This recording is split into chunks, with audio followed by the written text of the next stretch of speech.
ಸಾರ್ವಜನಿಕ ವಿಚಾರ ಸಂಸ್ಥೆ ಇವುಗಳ ಸಹಯೋಗದಲ್ಲಿ ನಡೀತಾ ಇರತಕ್ಕಂತಹ ಈ ದಿನದ ಉಪನ್ಯಾಸ ಕಾರ್ಯಕ್ರಮಕ್ಕೆ ತಮಗೆಲ್ಲ ಆದರದ ಸ್ವಾಗತ. ಈ ದಿನ ಡಾಕ್ಟರ್ ಎನ್ ಅನಂತರಾಮನ್ ಅವರು ಕನ್ನಡ ತೆಲುಗು ಸಾಹಿತ್ಯ ಬಾಂಧವ್ಯದ ವಿಷಯವನ್ನು ಕುರಿತು ಮಾತಾಡ್ತಾ ಇದ್ದಾರೆ. ಡಾಕ್ಟರ್ ಅನಂತರಾಮನ್ ಅವರು ರೇಷ್ಮೆ ಸಂಶೋಧನಾ ಸಂಸ್ಥೆಯಲ್ಲಿ ಸಾಂಖ್ಯಿಕ ಅಧಿಕಾರಿಗಳಾಗಿದ್ದು ನಿವೃತ್ತರಾದಂಥವರು. ಆದರೆ ಅವರ ವಿಶೇಷ ಆಸಕ್ತಿಯ ಕ್ಷೇತ್ರಗಳು ಸಾಹಿತ್ಯ, ಅಧ್ಯಾತ್ಮ ಮತ್ತು ಯೋಗ. ಅವರು ಸ್ಟ್ಯಾಟಿಸ್ಟಿಕ್ಸ್ ಅಂದರೆ ಸಂಖ್ಯಾಶಾಸ್ತ್ರದಲ್ಲಿ MSc ಪದವಿಯನ್ನು, ಅದೇ ರೀತಿಯಲ್ಲಿ ತೆಲುಗು ಸಾಹಿತ್ಯ ಮತ್ತು ಭಾಷೆಯಲ್ಲಿ MA ಪದವಿಯನ್ನು ಮತ್ತು ಸೆರಿಕಲ್ಚರ್ನಲ್ಲಿ PhD ಪದವಿಯನ್ನು ಪಡೆದಿದ್ದಾರೆ. ಹೀಗೆ ಮೂರು ವಿಷಯಗಳನ್ನು ಕುರಿತಾದಂತಹ ಆಳವಾದ ಅಧ್ಯಯನವನ್ನು ಮಾಡಿರ್ತಕ್ಕಂಥವರು ಡಾಕ್ಟರ್ ಎನ್ ಅನಂತರಾಮನ್ ಅವರು. ಅವರು ಭಾರತೀಯ ರೇಷ್ಮೆ ಉಗಮದ ಬಗ್ಗೆ ಸಾಕಷ್ಟು ಅಧ್ಯಯನವನ್ನು ನಡೆಸಿ ಲೇಖನಗಳನ್ನು, ರೇಷ್ಮೆ ವ್ಯವಸಾಯವನ್ನು ಕುರಿತ ಹಾಗೆ ಲೇಖನಗಳನ್ನು ಬರೆದಿದ್ದಾರೆ. ಯೋಗ, ಆಧ್ಯಾತ್ಮಿಕ ವಿಷಯವನ್ನು ಕುರಿತ ಹಾಗೆ ಅನೇಕ ಲೇಖನಗಳನ್ನು ಬರೆದಿದ್ದಾರೆ. ಹರಿಹರಪುರದ ಮಠದ ಪ್ರಕಟಣೆಯ ಬಹಳ ಮುಖ್ಯವಾದಂತಹ ಅನುವಾದ ಮತ್ತು ಅದರ ರಚನೆಯ ಕಾರ್ಯದಲ್ಲಿ ತೊಡಗಿಸ್ಕೊಂಡಿದ್ದಾರೆ. ಅದಕ್ಕಿಂತ ಹೆಚ್ಚಾಗಿ ಕಳೆದ 20 ವರ್ಷಗಳಿಂದ ಪತಂಜಲಿ ವಿಧಾನದಲ್ಲಿ ಯೋಗಾಭ್ಯಾಸವನ್ನು ನಿರಂತರವಾಗಿ ತಾವು ವೈಯಕ್ತಿಕವಾಗಿ ನಡೆಸ್ತಾ ಇರೋದಲ್ದಿರ ಉಚಿತವಾಗಿ ಯೋಗ ಶಿಕ್ಷಣವನ್ನು ನೂರಾರು ಜನ ಆಸಕ್ತರಿಗೆ ಅವರು ನೀಡ್ತಾ ಬರ್ತಾ ಇರೋದು ನಿಜವಾಗಲೂ ಬಹಳ ದೊಡ್ಡ ವಿಷಯ. ಯೋಗಾರ್ಥಿಗಳಲ್ಲಿ ಪತಂಜಲಿ ಯೋಗಸೂತ್ರದ ಬಗ್ಗೆ ಅರಿವನ್ನು ಮೂಡಿಸುವಂಥ ಕೆಲಸವನ್ನು ಅವರು ಕಳೆದ 2 ದಶಕಗಳಿಂದ ಮಾಡ್ತಾ ಇದ್ದಾರೆ. ಇಂತಹ ಆಸಕ್ತರು, ಹಿರಿಯರು ಆದಂತಹ ಡಾಕ್ಟರ್ ಎನ್ ಅನಂತರಾಮನ್ ಅವರು ಈ ಹೊತ್ತು ದಯಮಾಡಿ ತಮ್ಮ ಉಪನ್ಯಾಸವನ್ನು ನೀಡಬೇಕು ಅಂತ ಹೇಳಿ ನಾನು ಕೋರ್ತೀನಿ. ದಯಮಾಡಿ ಅವರು ವೇದಿಕೆಗೆ ಬರಬೇಕು.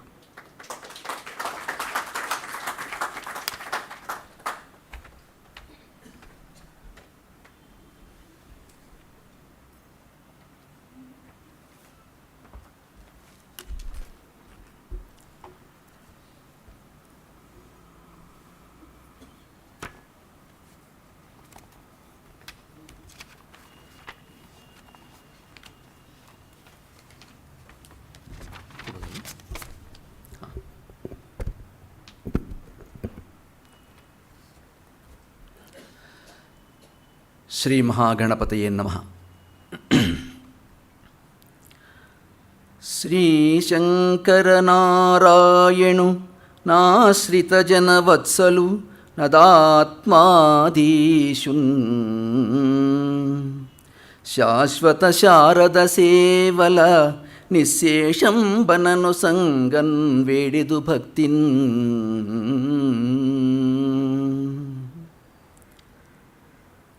కంటికి రెప్పవోలే మమ్ముగాచిన దేవత మాతృమూర్తి మా ఇంటిని తీర్చిదిద్దిన మహేశ్వరి గౌరి సుధాపయోదికిన్ కంటికి నిద్రమాని దినగ్రాసము కోసము తల్లడిల్లుచున్ ఒంటరి దాసుడై హరిని గొల్చుచు గెల్చిన పితృమూర్తికిన్ ಬಂಟುಗ ಸಲ್ಪೆದು ನಿಟು ಸುಮಾಂಜಲಿ ಭಕ್ತಿಗ ಕೂರ್ಮಿ ಬ್ರೋವಗನ್. ನಮ್ಮ ಮಾತಾಪಿತೃಗಳಿಗೆ ನಮಸ್ಕಾರವನ್ನು ಸಲ್ಲಿಸಿ ಶ್ರೀ ಗುರುಭ್ಯೋ ನಮಃ, ಸಭಾಯೇ ನಮಃ. ಗೋಖಲೆ ಸಂಸ್ಥೆ, ಈ ಗೋಖಲೆ ಸಂಸ್ಥೆ ಬಹಳಷ್ಟು ಪ್ರತಿಷ್ಠಿತವಾದಂಥ ಸಂಸ್ಥೆ.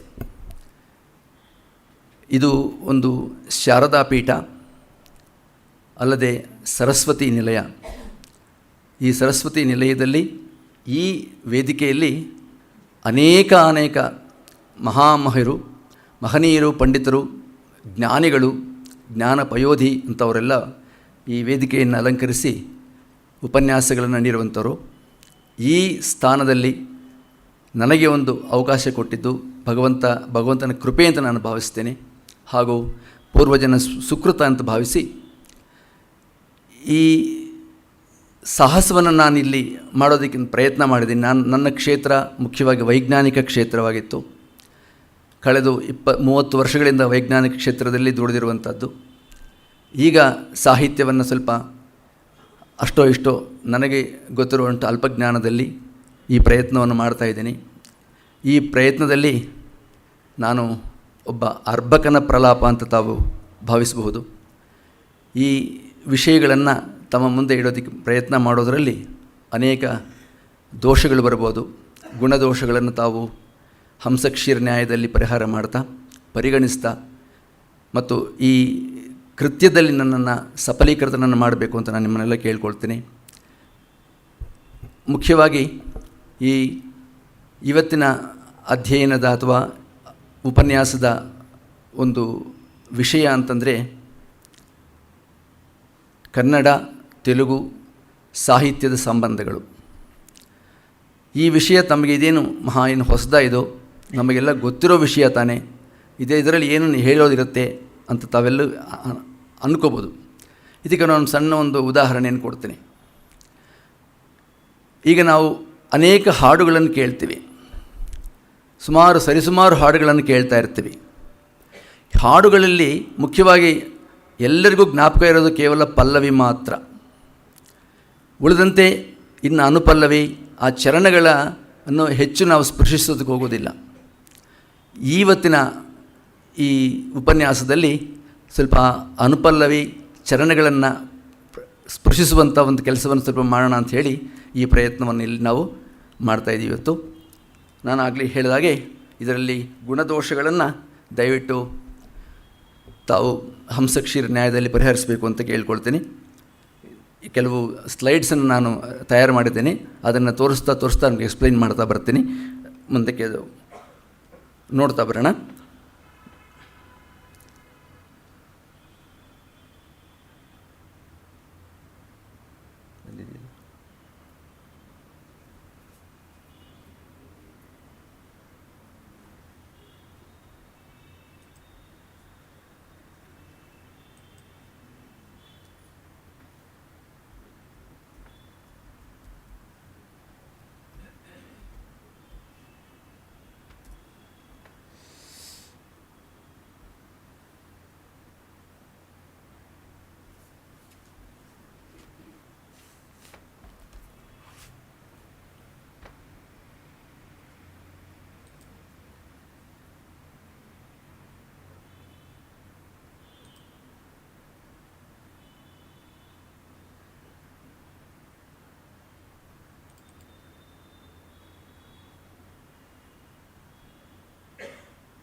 ಕನ್ನಡ ತೆಲುಗು ಸಾಹಿತ್ಯ ಸಂಬಂಧದಲ್ಲಿ ಮುಖ್ಯವಾಗಿ ಇದು ಒಂದು ಬಹಳ ವಿಸ್ತೃತವಾದಂಥ ವಿಷಯ. ಇದರಲ್ಲಿ ಪೂರ್ಣವಾಗಿ ಹೇಳಲಿಕ್ಕೆ ಆಗದಿದ್ದರೂ ಕೆಲವು ಸಂಗ್ರಹವಾಗಿ ಹೇಳುವ ಪ್ರಯತ್ನವನ್ನು ನಾನು ಇಲ್ಲಿ ಮಾಡ್ತೀನಿ. ಈ ಅನೇಕ ಸರಿ ಇದಕ್ಕಾಗತ್ತಲ್ವ? ಈ ದೊಡ್ಡ ವಿಷಯವನ್ನು ಟಾಪಿಕನ್ನು ಕೆಲವು ಭಾಗಗಳಾಗಿ ಮಾಡುವಂಥ ಪ್ರಯತ್ನ ಇಲ್ಲಿ.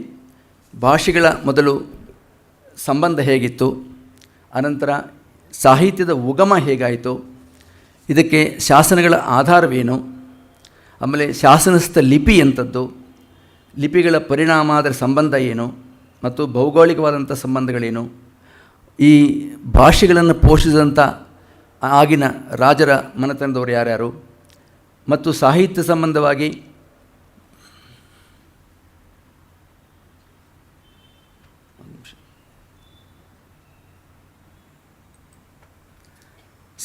ಸಂಬಂಧವಾಗಿ ಇದನ್ನು ಬೇರೆ ಬೇರೆ ಭಾಗಗಳಾಗಿ ವಿಭಾಗ ಮಾಡಬಹುದು. ಪ್ರಾಚೀನ ಸಾಹಿತ್ಯ ಹೇಗಿತ್ತು, ಚಾಟು ಕವಿತೆ, ಶತಕ ಸಾಹಿತ್ಯ, ವಚನ ಸಾಹಿತ್ಯ, ಯಕ್ಷಗಾನ, ಅವಧಾನ ಕಲೆ, ಕಾದಂಬರಿ, ಜಾನಪದ ಸಾಹಿತ್ಯ, ಸಂಕೀರ್ತನ ಸಾಹಿತ್ಯ, ಇವೆಲ್ಲನೂ ನಾವು ಸಾಹಿತ್ಯದ ಪರವಾಗಿ ಸಾಹಿತ್ಯದ ಸಂಬಂಧವಾಗಿ ತಗೊಳ್ಬೇಕಾಗಿರುವಂಥ ವಿಷಯಗಳಾಗಿರುತ್ತೆ.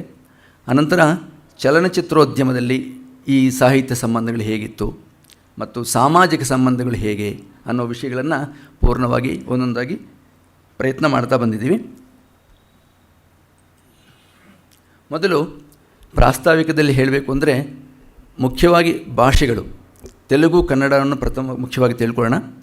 ತೆಲುಗು ಕನ್ನಡ ಮೂಲ ದ್ರಾವಿಡ ಭಾಷೆ ಅಂತ ಇದಕ್ಕೆ ಆದಿ, ಅಂದರೆ ದಕ್ಷಿಣ ಭಾರತ ಭಾಷೆಗಳಲ್ಲಿ ಮೂಲ ದ್ರಾವಿಡ ಭಾಷೆ ಅಂತ ಅದಕ್ಕೆ ಮೂಲ. ಅದರಲ್ಲಿ ಸುಮಾರು 21 ಭಾಷೆಗಳಿತ್ತು. 21 ಭಾಷೆಗಳಲ್ಲಿ 6 ಭಾಷೆಗಳನ್ನು ಮಾತ್ರ ಪ್ರಮುಖ ಭಾಷೆಗಳು ಅಂತ ಭಾಷಾಶಾಸ್ತ್ರಜ್ಞರು ವಿಂಗಡಿಸಿದ್ದಾರೆ. ಅವುಗಳಲ್ಲಿ ಮುಖ್ಯವಾಗಿ ತಮಿಳು, ಕನ್ನಡ, ತೆಲುಗು, ಮಲಯಾಳಂ ಮತ್ತು ಕೊಡಗು ಹಾಗೂ ತುಳು ಭಾಷೆಗಳು. ಈ ಕೊಡಗು ತುಳು ಭಾಷೆಗಳಿಗೆ ಲಿಪಿ ಇಲ್ಲ. ಅವರು ಕನ್ನಡದ ಭಾಷೆ ಲಿಪಿಯನ್ನೇ ಬಳಸುವಂಥದ್ದು. ಉಳಿದಂತೆ ಇನ್ನು ತಮಿಳು, ಕನ್ನಡ, ತೆಲುಗು ಮತ್ತು ಮಲಯಾಳಂ ಭಾಷೆಗಳಿಗೆ ಲಿಪಿ ಇರೋದರಿಂದ ಅವರು ಪೂರ್ಣವಾಗಿ ಅವರವರ ಭಾಷೆ ಆ ಲಿಪಿಯಲ್ಲಿ ಬರೆಯುವಂಥ ಅಭ್ಯಾಸ ಆಗ್ತಾಯಿದೆ ಈಗ. ಈ ಎಲ್ಲ ಭಾಷೆಗಳಿಗೂ ನಾನು ಹೇಳಿದಾಗೆ ಆಧಾರ ಭಾಷೆ ಮೂಲ ದ್ರಾವಿಡ ಭಾಷೆ. ಈ ಆಧಾರ ಭಾಷೆ ಮೂಲ ಭಾಷೆ ಒಂದೇ ಆಗಿರೋದರಿಂದ ಸಾಮಾನ್ಯವಾಗಿ ಈ ಭಾಷೆಗಳಿಗೆ ಸಂಬಂಧ ಖಂಡಿತ ಇದ್ದೇ ಇರಬೇಕು. ಈ ಭಾಷೆಗಳ ಸಂಬಂಧದಿಂದ ಈ ಮುಖ್ಯವಾಗಿ ಅದರಲ್ಲೂ ನಾವು ಗಮನಿಸ್ಬೋದು, ನೀವು ತೆಲುಗು ಕನ್ನಡ ಮತ್ತು ತೆಲುಗು ತಮಿಳು ಅಥವಾ ಕನ್ನಡ ತಮಿಳು ಈ ಭಾಷೆಗಳಿಗೆ ಇರುವಂಥ ಅಂತರ್ಸಂಬಂಧ ಏನು ಅಂತ ನೋಡಿದ್ರೆ, ತೆಲುಗು ಕನ್ನಡಕ್ಕೆ ಹೆಚ್ಚು ವಾಚಿಕ ಸಂಬಂಧಕ್ಕಿಂತಲೂ ಲಿಪಿಕ ಸಂಬಂಧ ಹೆಚ್ಚಾಗಿರುತ್ತೆ. ಭಾಷೆ ಸಂಬಂಧ ಹೆಚ್ಚಾಗಿದೆ. ಸಾಮಾಜಿಕವಾಗಿ ಸಂಬಂಧವನ್ನು ಹೆಚ್ಚಾಗಿ ನಾವು ಗಮನಿಸ್ಬೋದು. ಆದರೆ ತಮಿಳು ಕನ್ನಡಕ್ಕೆ ಸ್ವಲ್ಪ ವಾಚಿಕ ಸಂಬಂಧ ಇದೆ. ಅದು ಹೇಗೆ ಅಂತಂದರೆ, ನೀವು ಇದನ್ನು ಗಮನಿಸ್ಕೊಳ್ಳಿ. ಈಗ ಉದಾಹರಣೆಗೆ ನಾವು ಕನ್ನಡದಲ್ಲಿ ಅವನು ಅಂತ ಹೇಳಿದರೆ ತಮಿಳಲ್ಲಿ ಅವನ್ ಅಂತ ಬರುತ್ತೆ. ಅವಳು, ಅವಳ್, ಅಪ್ಪ, ಅಪ್ಪ ಅಂತಲೇ ಬರುತ್ತೆ. ತಂಗ, ತಂಗಚ್ಚಿ, ತಂಗಿ ಅಂತ.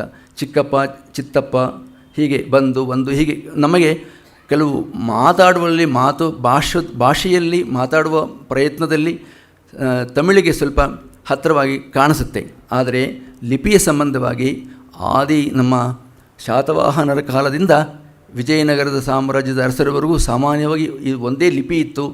ಈವನ್ ಮೊನ್ನೆ ಕೂಡ ಕನ್ನಡ ತೆಲುಗುಗೆ ಒಂದೇ ಲಿಪಿ ಇರಬೇಕು ಅನ್ನೋ ಒಂದು ಪ್ರಯತ್ನಗಳು ಕೂಡ ನಡೆದಿತ್ತು. ಮೈಸೂರಲ್ಲಿ ಸುಬ್ರಹ್ಮಪ್ಪನವರು ಅಂತಿದ್ದರು. ಅವರು ಕೂಡ ಈ ಪ್ರಯತ್ನವನ್ನು ಮಾಡಿ ಕಡೆಗೆ ಅದೇನು ಮುಂದುವರಿಲಿಲ್ಲ. ಅಲ್ಲಿಗೆ ವೆಂಕಟರಾಮಪ್ಪನವರು ಅವರು ಈ ವಿಷಯಗಳನ್ನೆಲ್ಲನೂ ಕೆಲವು ಒಂದು ಸಾಮಾನ್ಯವಾದಂಥ ಲಿಪಿ, ಇಬ್ಬರಿಗೂ ಕಾಮನ್ ಸ್ಕ್ರಿಪ್ಟನ್ನು ಮಾಡಬೇಕು ಅಂತ ಒಂದು ಪ್ರಯತ್ನ ಮಾಡಿದರು. ಈ ಭಾಷೆ ಹೇಗೆ ಪ್ರಾರಂಭ ಆಯಿತು ಅನ್ನೋದು ನೋಡೋಣ. ಸಾಮಾನ್ಯವಾಗಿ ಮನುಷ್ಯನಿಗೆ ಒಂದು ಭಾವ ಪ್ರಕಟಣೆ ಅನ್ನೋದಿರುತ್ತೆ. ಆಂತರಿಕವಾಗಿ ತನ್ನ ಮನಸ್ಸಿನಲ್ಲಿ ಅದನ್ನೇನೋ ಅಂದ್ಕೊಂಡಿರ್ತಾನೆ.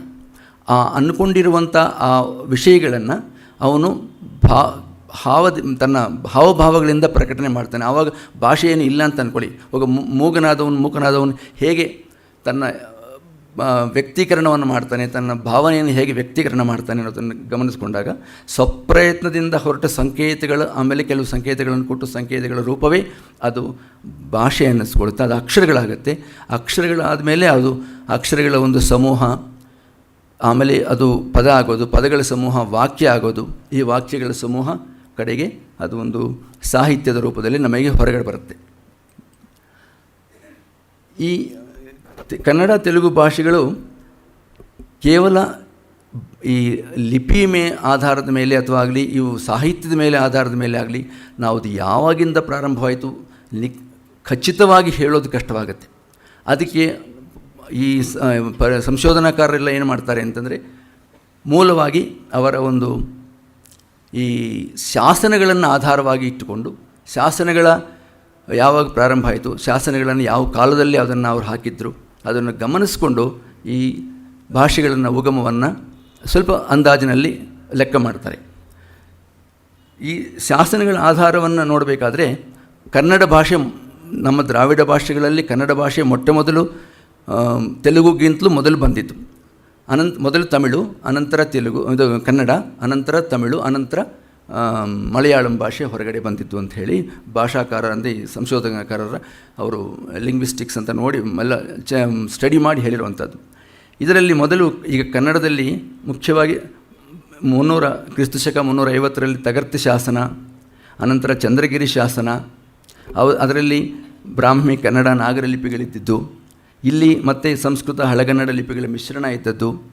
ತದನಂತರ ಹಲ್ಮಿಡಿ ಶಾಸನದಲ್ಲಿ ಅದು ಒಂದು ಈ ಕನ್ನಡದಲ್ಲಿ ಪ್ರಪ್ರಥಮವಾದಂಥ ಶಾಸನ ಅಂತಂದರೆ ಕನ್ನಡ ಭಾಷೆಯಲ್ಲಿರುವಂಥದ್ದು ಹಲ್ಮಿಡಿ ಶಾಸನ ಅಂತಲೇ ಇವತ್ತಿಗೂ ಭಾಷಾಕಾರರ ಒಂದು ಅಭಿಪ್ರಾಯ. ಹಾಗಾಗಿ ಈ ಹಲ್ಮಿಡಿ ಶಾಸನೇ ಪ್ರಥಮವಾದ ಕನ್ನಡ ಶಾಸನ ಅಂತ ಅವ್ರು ಹೇಳುವಂಥದ್ದು. ಆಮೇಲೆ ತಮಟಕಲ್ಲು ಗುಣಮಧುರನ ಶಾಸನ ಅಂತ ಅದೊಂದು ಆಗಿತ್ತು. ಸೊ ಹೀಗಾಗಿ ಈ ಶಾಸನಗಳ ಆಧಾರವನ್ನು ಮಾತ್ರ ನೋಡಿಕೊಂಡು ಭಾಷೆಯ ಉಗಮಯಾಗೈತೆ. ಈಗ ಯಾವುದೇ ಒಂದು ಸಾಹಿತ್ಯ ಇದ್ದಕ್ಕಿದ್ದಂಗೆ ಬರೋದಕ್ಕೆ ಸಾಧ್ಯ ಇಲ್ಲ. ಅದಕ್ಕೇನೋ ಪೂರ್ವರಂಗದ ಸಿದ್ಧತೆ ಆಗಿರಬೇಕು. ಆ ಸಿದ್ಧತೆಗಳು ಈ ಶಾಸನಗಳ ಮೂಲಕ ನಮಗೆ ಗೊತ್ತಾಗತ್ತೆ. ಈಗ ತೆಲುಗಿನಲ್ಲಿ ಶಾಸನಗಳಷ್ಟೇ.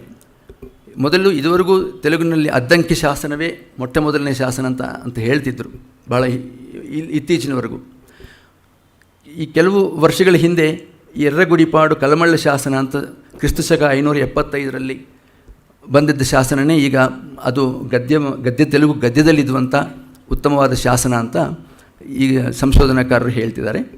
ಎರಡನೇದು ಮಾಲೆಪಾಡು ಪೋಟ್ಲದುರ್ತಿ ಶಾಸನ ಅಂಥೇಳಿ, ಅದು ಕ್ರಿಸ್ತಶಕ 610ರಲ್ಲಿ.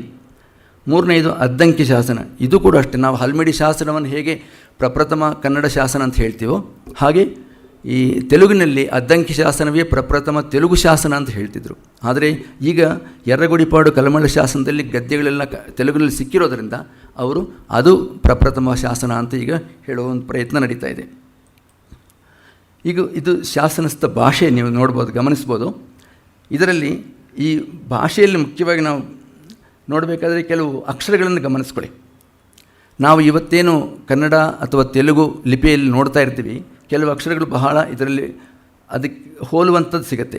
ಈಗ ಕ ಆಮೇಲೆ ಡ ಇಂಥವೆಲ್ಲ ಈ ಅಕ್ಷರಗಳೆಲ್ಲನೂ ಇವತ್ತಿಗೂ ನಾವು ಅದೇ ಅಕ್ಷರಗಳನ್ನ ಉಪಯೋಗಿಸ್ತಿದ್ವಿ. ಅಂದರೆ ಈ ಭಾಷೆ ಲಿಪಿ ಬರ್ತಾ ಕಾಲಾಂತರದಲ್ಲಿ ಅದು ಬದಲಾವಣೆ ಆಗಿ ಅದು ಪರಿಣಾಮ ದಶೆಯನ್ನು ಹೊಂದಿ ಮುಂದೆ ಇವತ್ತಿನ ನಾವು ನೋಡುವಂಥ ಭಾಷೆ ತಯಾರಾಗಿದೆ. ಇದು ಕನ್ನಡದ ಶಾಸನ ಲಿಪಿ, ಇದು ತೆಲುಗು ಶಾಸನದ ಲಿಪಿ. ಇಲ್ಲೂ ಅಷ್ಟೇ. ನೀವು ಇದು ಇನ್ನೂ ಸ್ವಲ್ಪ ಕ್ಲಿಯರ್ ಆಗಿದೆ, ಇದನ್ನು ಗಮನಿಸ್ಬೋದು ನೀವು. ಅದು ಹಿಂದಿಂದು ಹಲ್ಮಿಡಿ ಶಾಸನದ್ದೇ ಆ್ಯಕ್ಚುಲಾಗಿ. ಇದು 13ನೇ ಶತಮಾನದ ತೆಲುಗು ಕವಿ ತಿಕ್ಕನಾಮಾತ್ಯರು ಅಂತಿದ್ದರು, ಅವರ ಕಾಲದ್ದು ಆಗಿರುವಂಥ ಈ ಶಾಸನ ಇದು. ಇದರಲ್ಲೂ ಅಷ್ಟೇ ನೀವು ಸುಮಾರು ಅಕ್ಷರಗಳನ್ನು ನೋಡ್ಬೋದು. ಈಗಲೂ ಕನ್ನಡ ಅಕ್ಷರಗಳು ಅದರಲ್ಲಿ ಕಾಣಿಸ್ತಾ ಇದ್ದಾವೆ. ಕ ಹಾಗೆ ನೋಡ್ಕೊಳ್ಳಿ. ಈಗ ರ ಅನ್ನೋದು ನಮ್ಮಲ್ಲಿ ಕನ್ನಡದಲ್ಲಿ ಅದೇ ತರಹ ಇದೆ. ಕೆಲವು ತ ಕನ್ನಡದಲ್ಲಿ ಹಾಗೆ ಇದೆ. ಯಾ ಇಂಥವೆಲ್ಲ, ಸ್ಯಾ ಇಂಥವೆಲ್ಲನೂ ಇವತ್ತಿಗೂ ಅದೇ ಅಕ್ಷರಗಳನ್ನು ನಾವು ಉಪಯೋಗ ಮಾಡ್ತಾಯಿದ್ದೀವಿ. ಅಂದರೆ ಈ ಬ್ರಾಹ್ಮಿ ಲಿಪಿಯಿಂದ ಹೊರಗಡೆ ಬಂದಂಥ ಈ ಲಿಪಿಗಳಿವೆಲ್ಲನೂ ಒಂದಾದಮೇಲೆ ಪರಿಣಾಮ ಹೇಗಾಯಿತು ಅಂತ ಮುಂದೆ ಹೇಳ್ತೀನಿ. ಈ ಲಿಪಿ ಶಾಸನಗಳಲ್ಲಿ ಪ್ರಾರಂಭ ಆಗಿ ಅನಂತರ ಇವನ್ ಕಾವ್ಯಗಳು ಇದೇ ಇದರಲ್ಲಿ ಆಗಿರ್ಬೋದು ಆ ಕಾಲದಲ್ಲಿ. ಅದನ್ನು ನಮಗೀಗ ನಾವು ಓದುವಂಥ ಒಂದು ಭಾಷೆಯಲ್ಲಿ ಅದನ್ನೆಲ್ಲ ಎಷ್ಟು ಕಷ್ಟಪಟ್ಟು ನಮ್ಮ ಹಿರಿಯರು ಅದನ್ನು ಮಾಡಿಟ್ಟಿದ್ದಾರೆ ಅಂದರೆ ನಾವು ಅವರ ಸೇವೆಗೆ ನಾವು ಎಷ್ಟೊಂದು ಹೇಳಿದ್ರು, ಎಷ್ಟು ಕೊಟ್ಟರೂ ಸಾಗೋದು. ಅಷ್ಟೊಂದು ಇದೊಂದು ಸ್ವಲ್ಪ ಇದು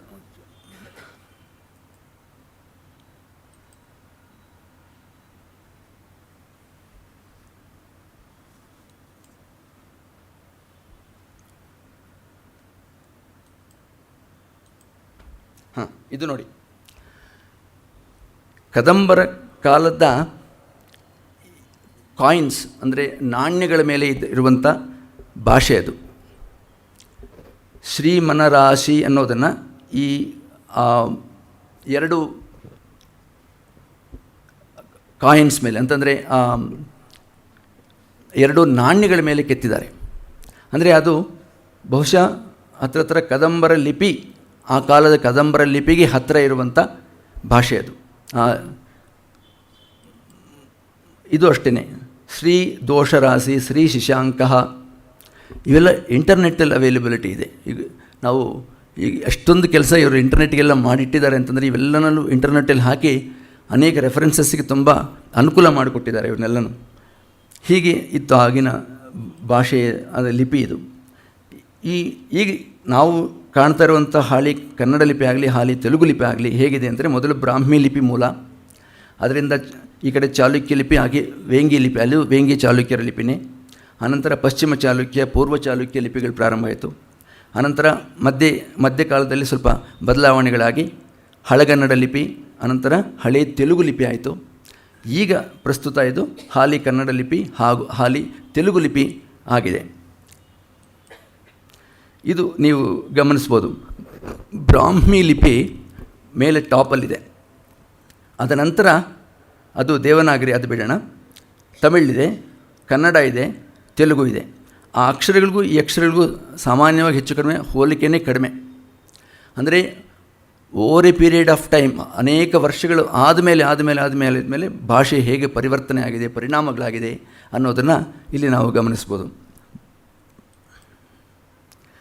ಈಗ ಪ್ರಸ್ತುತ ಕನ್ನಡ ತೆಲುಗು ಭಾಷೆಯಲ್ಲಿರುವಂಥ ಲಿಪಿಯ ಎರಡನ್ನೂ ಕಂಪ್ಯಾರಿಸನ್, ಇದು ಹೋಲಿಕೆ ಮಾಡುವಂಥದ್ದು. ನೀವು ಅದರಲ್ಲಿ ಗಮನಿಸ್ಬೋದು. ಈ ಸ್ವಲ್ಪ ವ್ಯತ್ಯಾಸ ಇರುವಂಥ ಅಕ್ಷರಗಳನ್ನು ನಾನು ರೆಡ್ ಕಲರಲ್ಲಿ ತೋರಿಸಿದ್ದೀನಿ, ಕೆಂಪಿನ ಕಲರಲ್ಲಿ. ಹಾಗೆ ಇರುವಂಥದ್ದು ಹಾಗೆ ಬ್ಲ್ಯಾಕಲ್ಲಿ ಕಾಣುತ್ತೆ, ಕಪ್ಪು. ಒಟ್ಟಿನಲ್ಲಿ ಆ ಲೂ ಅನ್ನೋ ಎರಡು ಅಕ್ಷರಗಳಿದೆ. ಮೊದಲು ತೆಲುಗಲ್ಲಿ ಆ ಬಳಕೆಯಲ್ಲಿತ್ತದು. ಅಂದರೆ ನಾವು ಸ್ವರಗಳು ವ್ಯಂಜನಗಳು ಅಂತ ಹೇಳ್ತೀವಿ, ಸ್ವರಗಳಲ್ಲಿ ಲು ಅನ್ನೋದಿತ್ತು. ಈಗ ಅದು ಅಲ್ಲೂ ಬಳಕೆ ಇಲ್ಲ, ಅದನ್ನು ತೆಗೆದು ಹಾಕಿದ್ದಾರೆ ಅಲ್ಲಿ. ಆಮೇಲೆ ಹೀಗೆ ಹೋಗ್ತಾ ನೀವು ಬದಲಾವಣೆ ನೋಡ್ಬೋದು. ಊನಲ್ಲಿ ಬದಲಾವಣೆ, ರೂನಲ್ಲಿ ಬದಲಾವಣೆ. ಆಮೇಲೆ ಹಾಗೆ ಮುಂದಕ್ಕೆ ಹೋದರೆ ಅಲ್ಲಿ ನಲ್ಲಿ ಬದಲಾವಣೆ ಇದೆ, ಸ್ವಲ್ಪ ಬದಲಾವಣೆ ಕಾಣುತ್ತೆ. ಆಮೇಲೆ ಆ ಕೊನೆಯಲ್ಲಿ ಅಂತ ಕೊಟ್ಟಿದ್ದೀನಿ ನಾನು, ಅದು ದಂತ್ಯ ಚ, ಇನ್ನೊಂದು ದಂತ್ಯ ಜ. ಅಂದರೆ ತೆಲುಗಲ್ಲಿ ಇವತ್ತಿಗೂ ಅದನ್ನು ರಾಜು ಅಂತ ಹೇಳ್ತೀವಿ ಹೊರತು ರಾಜು ಅಂತ ಹೇಳಲ್ಲ. ಆದರೆ ಮೊದಲು ಇದಕ್ಕೆ ಬಹಳ ಹಿಂದೆ, ಇವನ್ ನನ್ನಯ ತಿಕ್ಕನ ಕಾಲದಲ್ಲಿ ದಂತ್ಯ ಇರಲಿಲ್ವಂತೆ. ತದನಂತರ ಕಾಲದಲ್ಲಿ ದಂತ್ಯಗಳು ಬಂದಿದ್ದು. ಈಗ ಸೂಪು ಅಂದರೆ ಉತ್ವದಿಂದ ಆಗಿರುವಂಥ ಚಕಾರಗಳು, ಜಕಾರಗಳು, ಇದಕ್ಕೆ ಆ ವಿಧವಾದಂಥ ಒಂದು ಉಚ್ಚಾರಣೆ ಬೇಕಾಗತ್ತೆ. ಸ, ಚ, ಸ, ಸು ಹಾಗೆ ಬರುತ್ತೆ ಅದು. ಅದನ್ನು ಈ ಬದಲಾವಣೆಯನ್ನು ಪ್ರಮುಖವಾಗಿ ತೆಲುಗಲ್ಲಿ ನೀವು ನಮ್ಮ SP ಬಾಲಸುಬ್ರಹ್ಮಣ್ಯ ಅವರ ಒಂದು ಪ್ರೋಗ್ರಾಮ್ ನೋಡಿರಬೇಕು. ತೆಲುಗಲ್ಲಿ ಪಾಡುತ್ತಾ ತೀಗ ಅಂತ ಬರುತ್ತೆ. ಅದರಲ್ಲಿ ಅನೇಕ ಸಾರಿ ಅವರು ಅದನ್ನು ಹೇಳ್ತಾರೆ. ಅವರು ಈ ಥರ ನೀವು ಅದನ್ನು ತೆಲುಗು ಉಚ್ಚಾರಣೆಗೆ ಪ್ರತ್ಯೇಕವಾಗಿರುವಂಥ ಚಕಾರ ಜಕಾರಗಳಲ್ಲಿ ಸ, ಜ ಎಲ್ಲೆಲ್ಲಿ ಅದನ್ನು ಉಚ್ಚಾರಣೆ ಮಾಡಬೇಕು ಅದನ್ನು ಸರಿಯಾಗಿ ತಿಳ್ಕೊಂಡು ಉಚ್ಚಾರಣೆ ಮಾಡಿದ್ರೇ ಆ ಭಾಷೆಗೆ ಆ ಒಂದು ಸೌಂದರ್ಯ, ಭಾಷೆಯ ಒಂದು ಇದು ಅಂತ ಹೇಳಿ ಅವರು ಅನೇಕ ಸಾರಿ ಈ ಹಾಡುಗಾರರಿಗೆಲ್ಲ ಹೇಳ್ತಿರ್ತಾರೆ. ಸೊ ಹಾಗಾಗಿ ಅದು ಒಂದು ಪ್ರತ್ಯೇಕವಾದಂಥ ಉಚ್ಚಾರಣೆ ತೆಲುಗಲ್ಲಿ. ಮುಂದಕ್ಕೆ ಹೇಗೆ ನೋಡಿ, ಪಾಪ ವ್ಯತ್ಯಾಸಗಳಿದೆ, ಅದರಲ್ಲಿ ಅಷ್ಟೇ ಮಹಾಪ್ರಾಣಗಳಲ್ಲಿ ವ್ಯತ್ಯಾಸ. ಅನಂತರ ಶ, ಸ, ಹ, ಮತ್ತು ಕಾಗುಣಿತಗಳಲ್ಲಿ ಕೆಲವು ಮಾತ್ರ ಕ, ಕಿಕ್ಕಿ, ಕೆ, ಕೈ, ಕೋ, ಕೌ ಇವೆಲ್ಲ ಅವುಗಳಲ್ಲಿ ವ್ಯತ್ಯಾಸ. ಅಂದರೆ ಒಟ್ಟಿಗೆ ಇಲ್ಲಿ 49 ಅಕ್ಷರಗಳಲ್ಲಿ 12 ಅಕ್ಷರಗಳು ಮಾತ್ರ ವ್ಯತ್ಯಾಸ ಇದೆ. ಅಂದರೆ ಜಸ್ಟ್ 24-25% ಅಷ್ಟೇ. ಅಂದರೆ ಮುಕ್ಕಾಲು ಭಾಗ ಕನ್ನಡ ತೆಲುಗುಗೆ ಒಂದೇ ವಿಧವಾದಂಥ ಲಿಪಿ ಇದೆ ಅಂತ ಹೇಳಬೇಕಾಗಿರೋದು ನನ್ನ ಒಂದು ಅಭಿಪ್ರಾಯ ಅಷ್ಟೇ.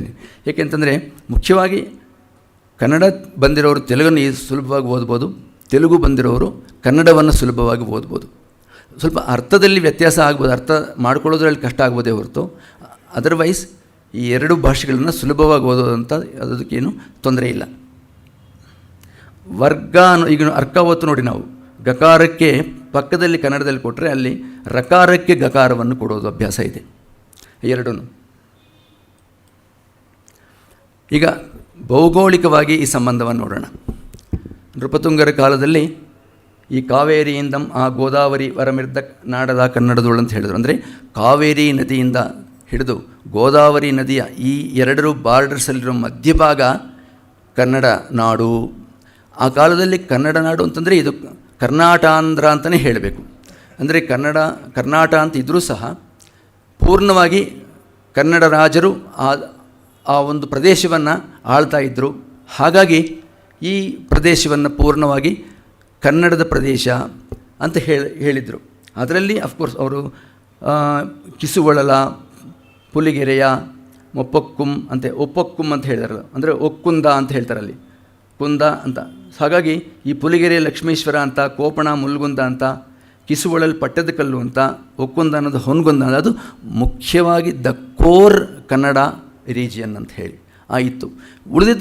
ಉಳಿದ ಭಾಗ ಎಲ್ಲನೂ ಬೇರೇನೋ ತೆಲುಗು, ಆ ಕಡೆ ಆಂಧ್ರದ ಭಾಗಗಳು ಕೆಲವು ಸೇರಿತ್ತು, ಸ್ವಲ್ಪ ತಮಿಳುನಾಡಿನ ಸ್ವಲ್ಪ ಭಾಗ ಸೇರಿತ್ತು. ಇವೆಲ್ಲ ಸೇರಿ ಪೂರ್ಣವಾಗಿ ಕರ್ನಾಟ ಆಂಧ್ರ ಪ್ರದೇಶ ಅಂತಲೇ ಹೇಳ್ತಾಯಿದ್ರು. ಇದು ತಾವು ಗಮನಿಸ್ಬೋದಲ್ಲಿ ನಾನು ಆ ಮ್ಯಾಪಲ್ಲಿ ಕೊಟ್ಟಿದ್ದೀನಿ. ಅದು ಪೂರ್ಣವಾಗಿ ಬಾದಾಮಿ ಚಾಲುಕ್ಯರ ಕಾಲದಲ್ಲಿ ಇದ್ದಿದ್ದ ಸಾಮ್ರಾಜ್ಯ. ಅದು ಪೂರ್ಣವಾಗಿ ಕನ್ನಡ, ತೆಲುಗು ಎರಡು ಮತ್ತು ಸ್ವಲ್ಪ ಮಹಾರಾಷ್ಟ್ರನೂ ಸೇರಿದೆ. ಅಲ್ಲಿ ಈ ಕಡೆ ತೆಲುಗಿನ ಭಾಗ, ಈ ಕಡೆ ಕನ್ನಡದ ಭಾಗ, ಕನ್ನಡ ರಾಜ್ಯ, ಆ ಕಡೆ ತೆಲುಗು ರಾಜ್ಯ ಎಲ್ಲ ಸೇರಿಕೊಂಡಿದೆ ಅಲ್ಲಿ. ಇದು ಈ ಭಾಗವನ್ನು ನಾವು ಏನು ನೃಪತುಂಗನ ಪದ್ಯದಲ್ಲಿ ಹೇಳಿದ್ದಾರೆ ಅದನ್ನು ತೋರಿಸ್ಬೋದು ಅಲ್ಲಿ. ಇದು ವಿಜಯನಗರ ಸಾಮ್ರಾಜ್ಯದ ಕಾಲದಲ್ಲಿ ಇದ್ದಂಥ ಮೇಲೆ ಆ ಕಡೆ ಬಹಮನಿ ಸುಲ್ತಾನ್ಸ್ ಅವರಿದ್ದಂಥ ರೀಜಿಯನ್ನು, ಕೆಳಗಡೆ ವಿಜಯನಗರ ರಾಜರು ಇದ್ದಂಥ ಆಳ್ತಾ ಇದ್ದಂಥ ಪ್ರದೇಶ ಅದು.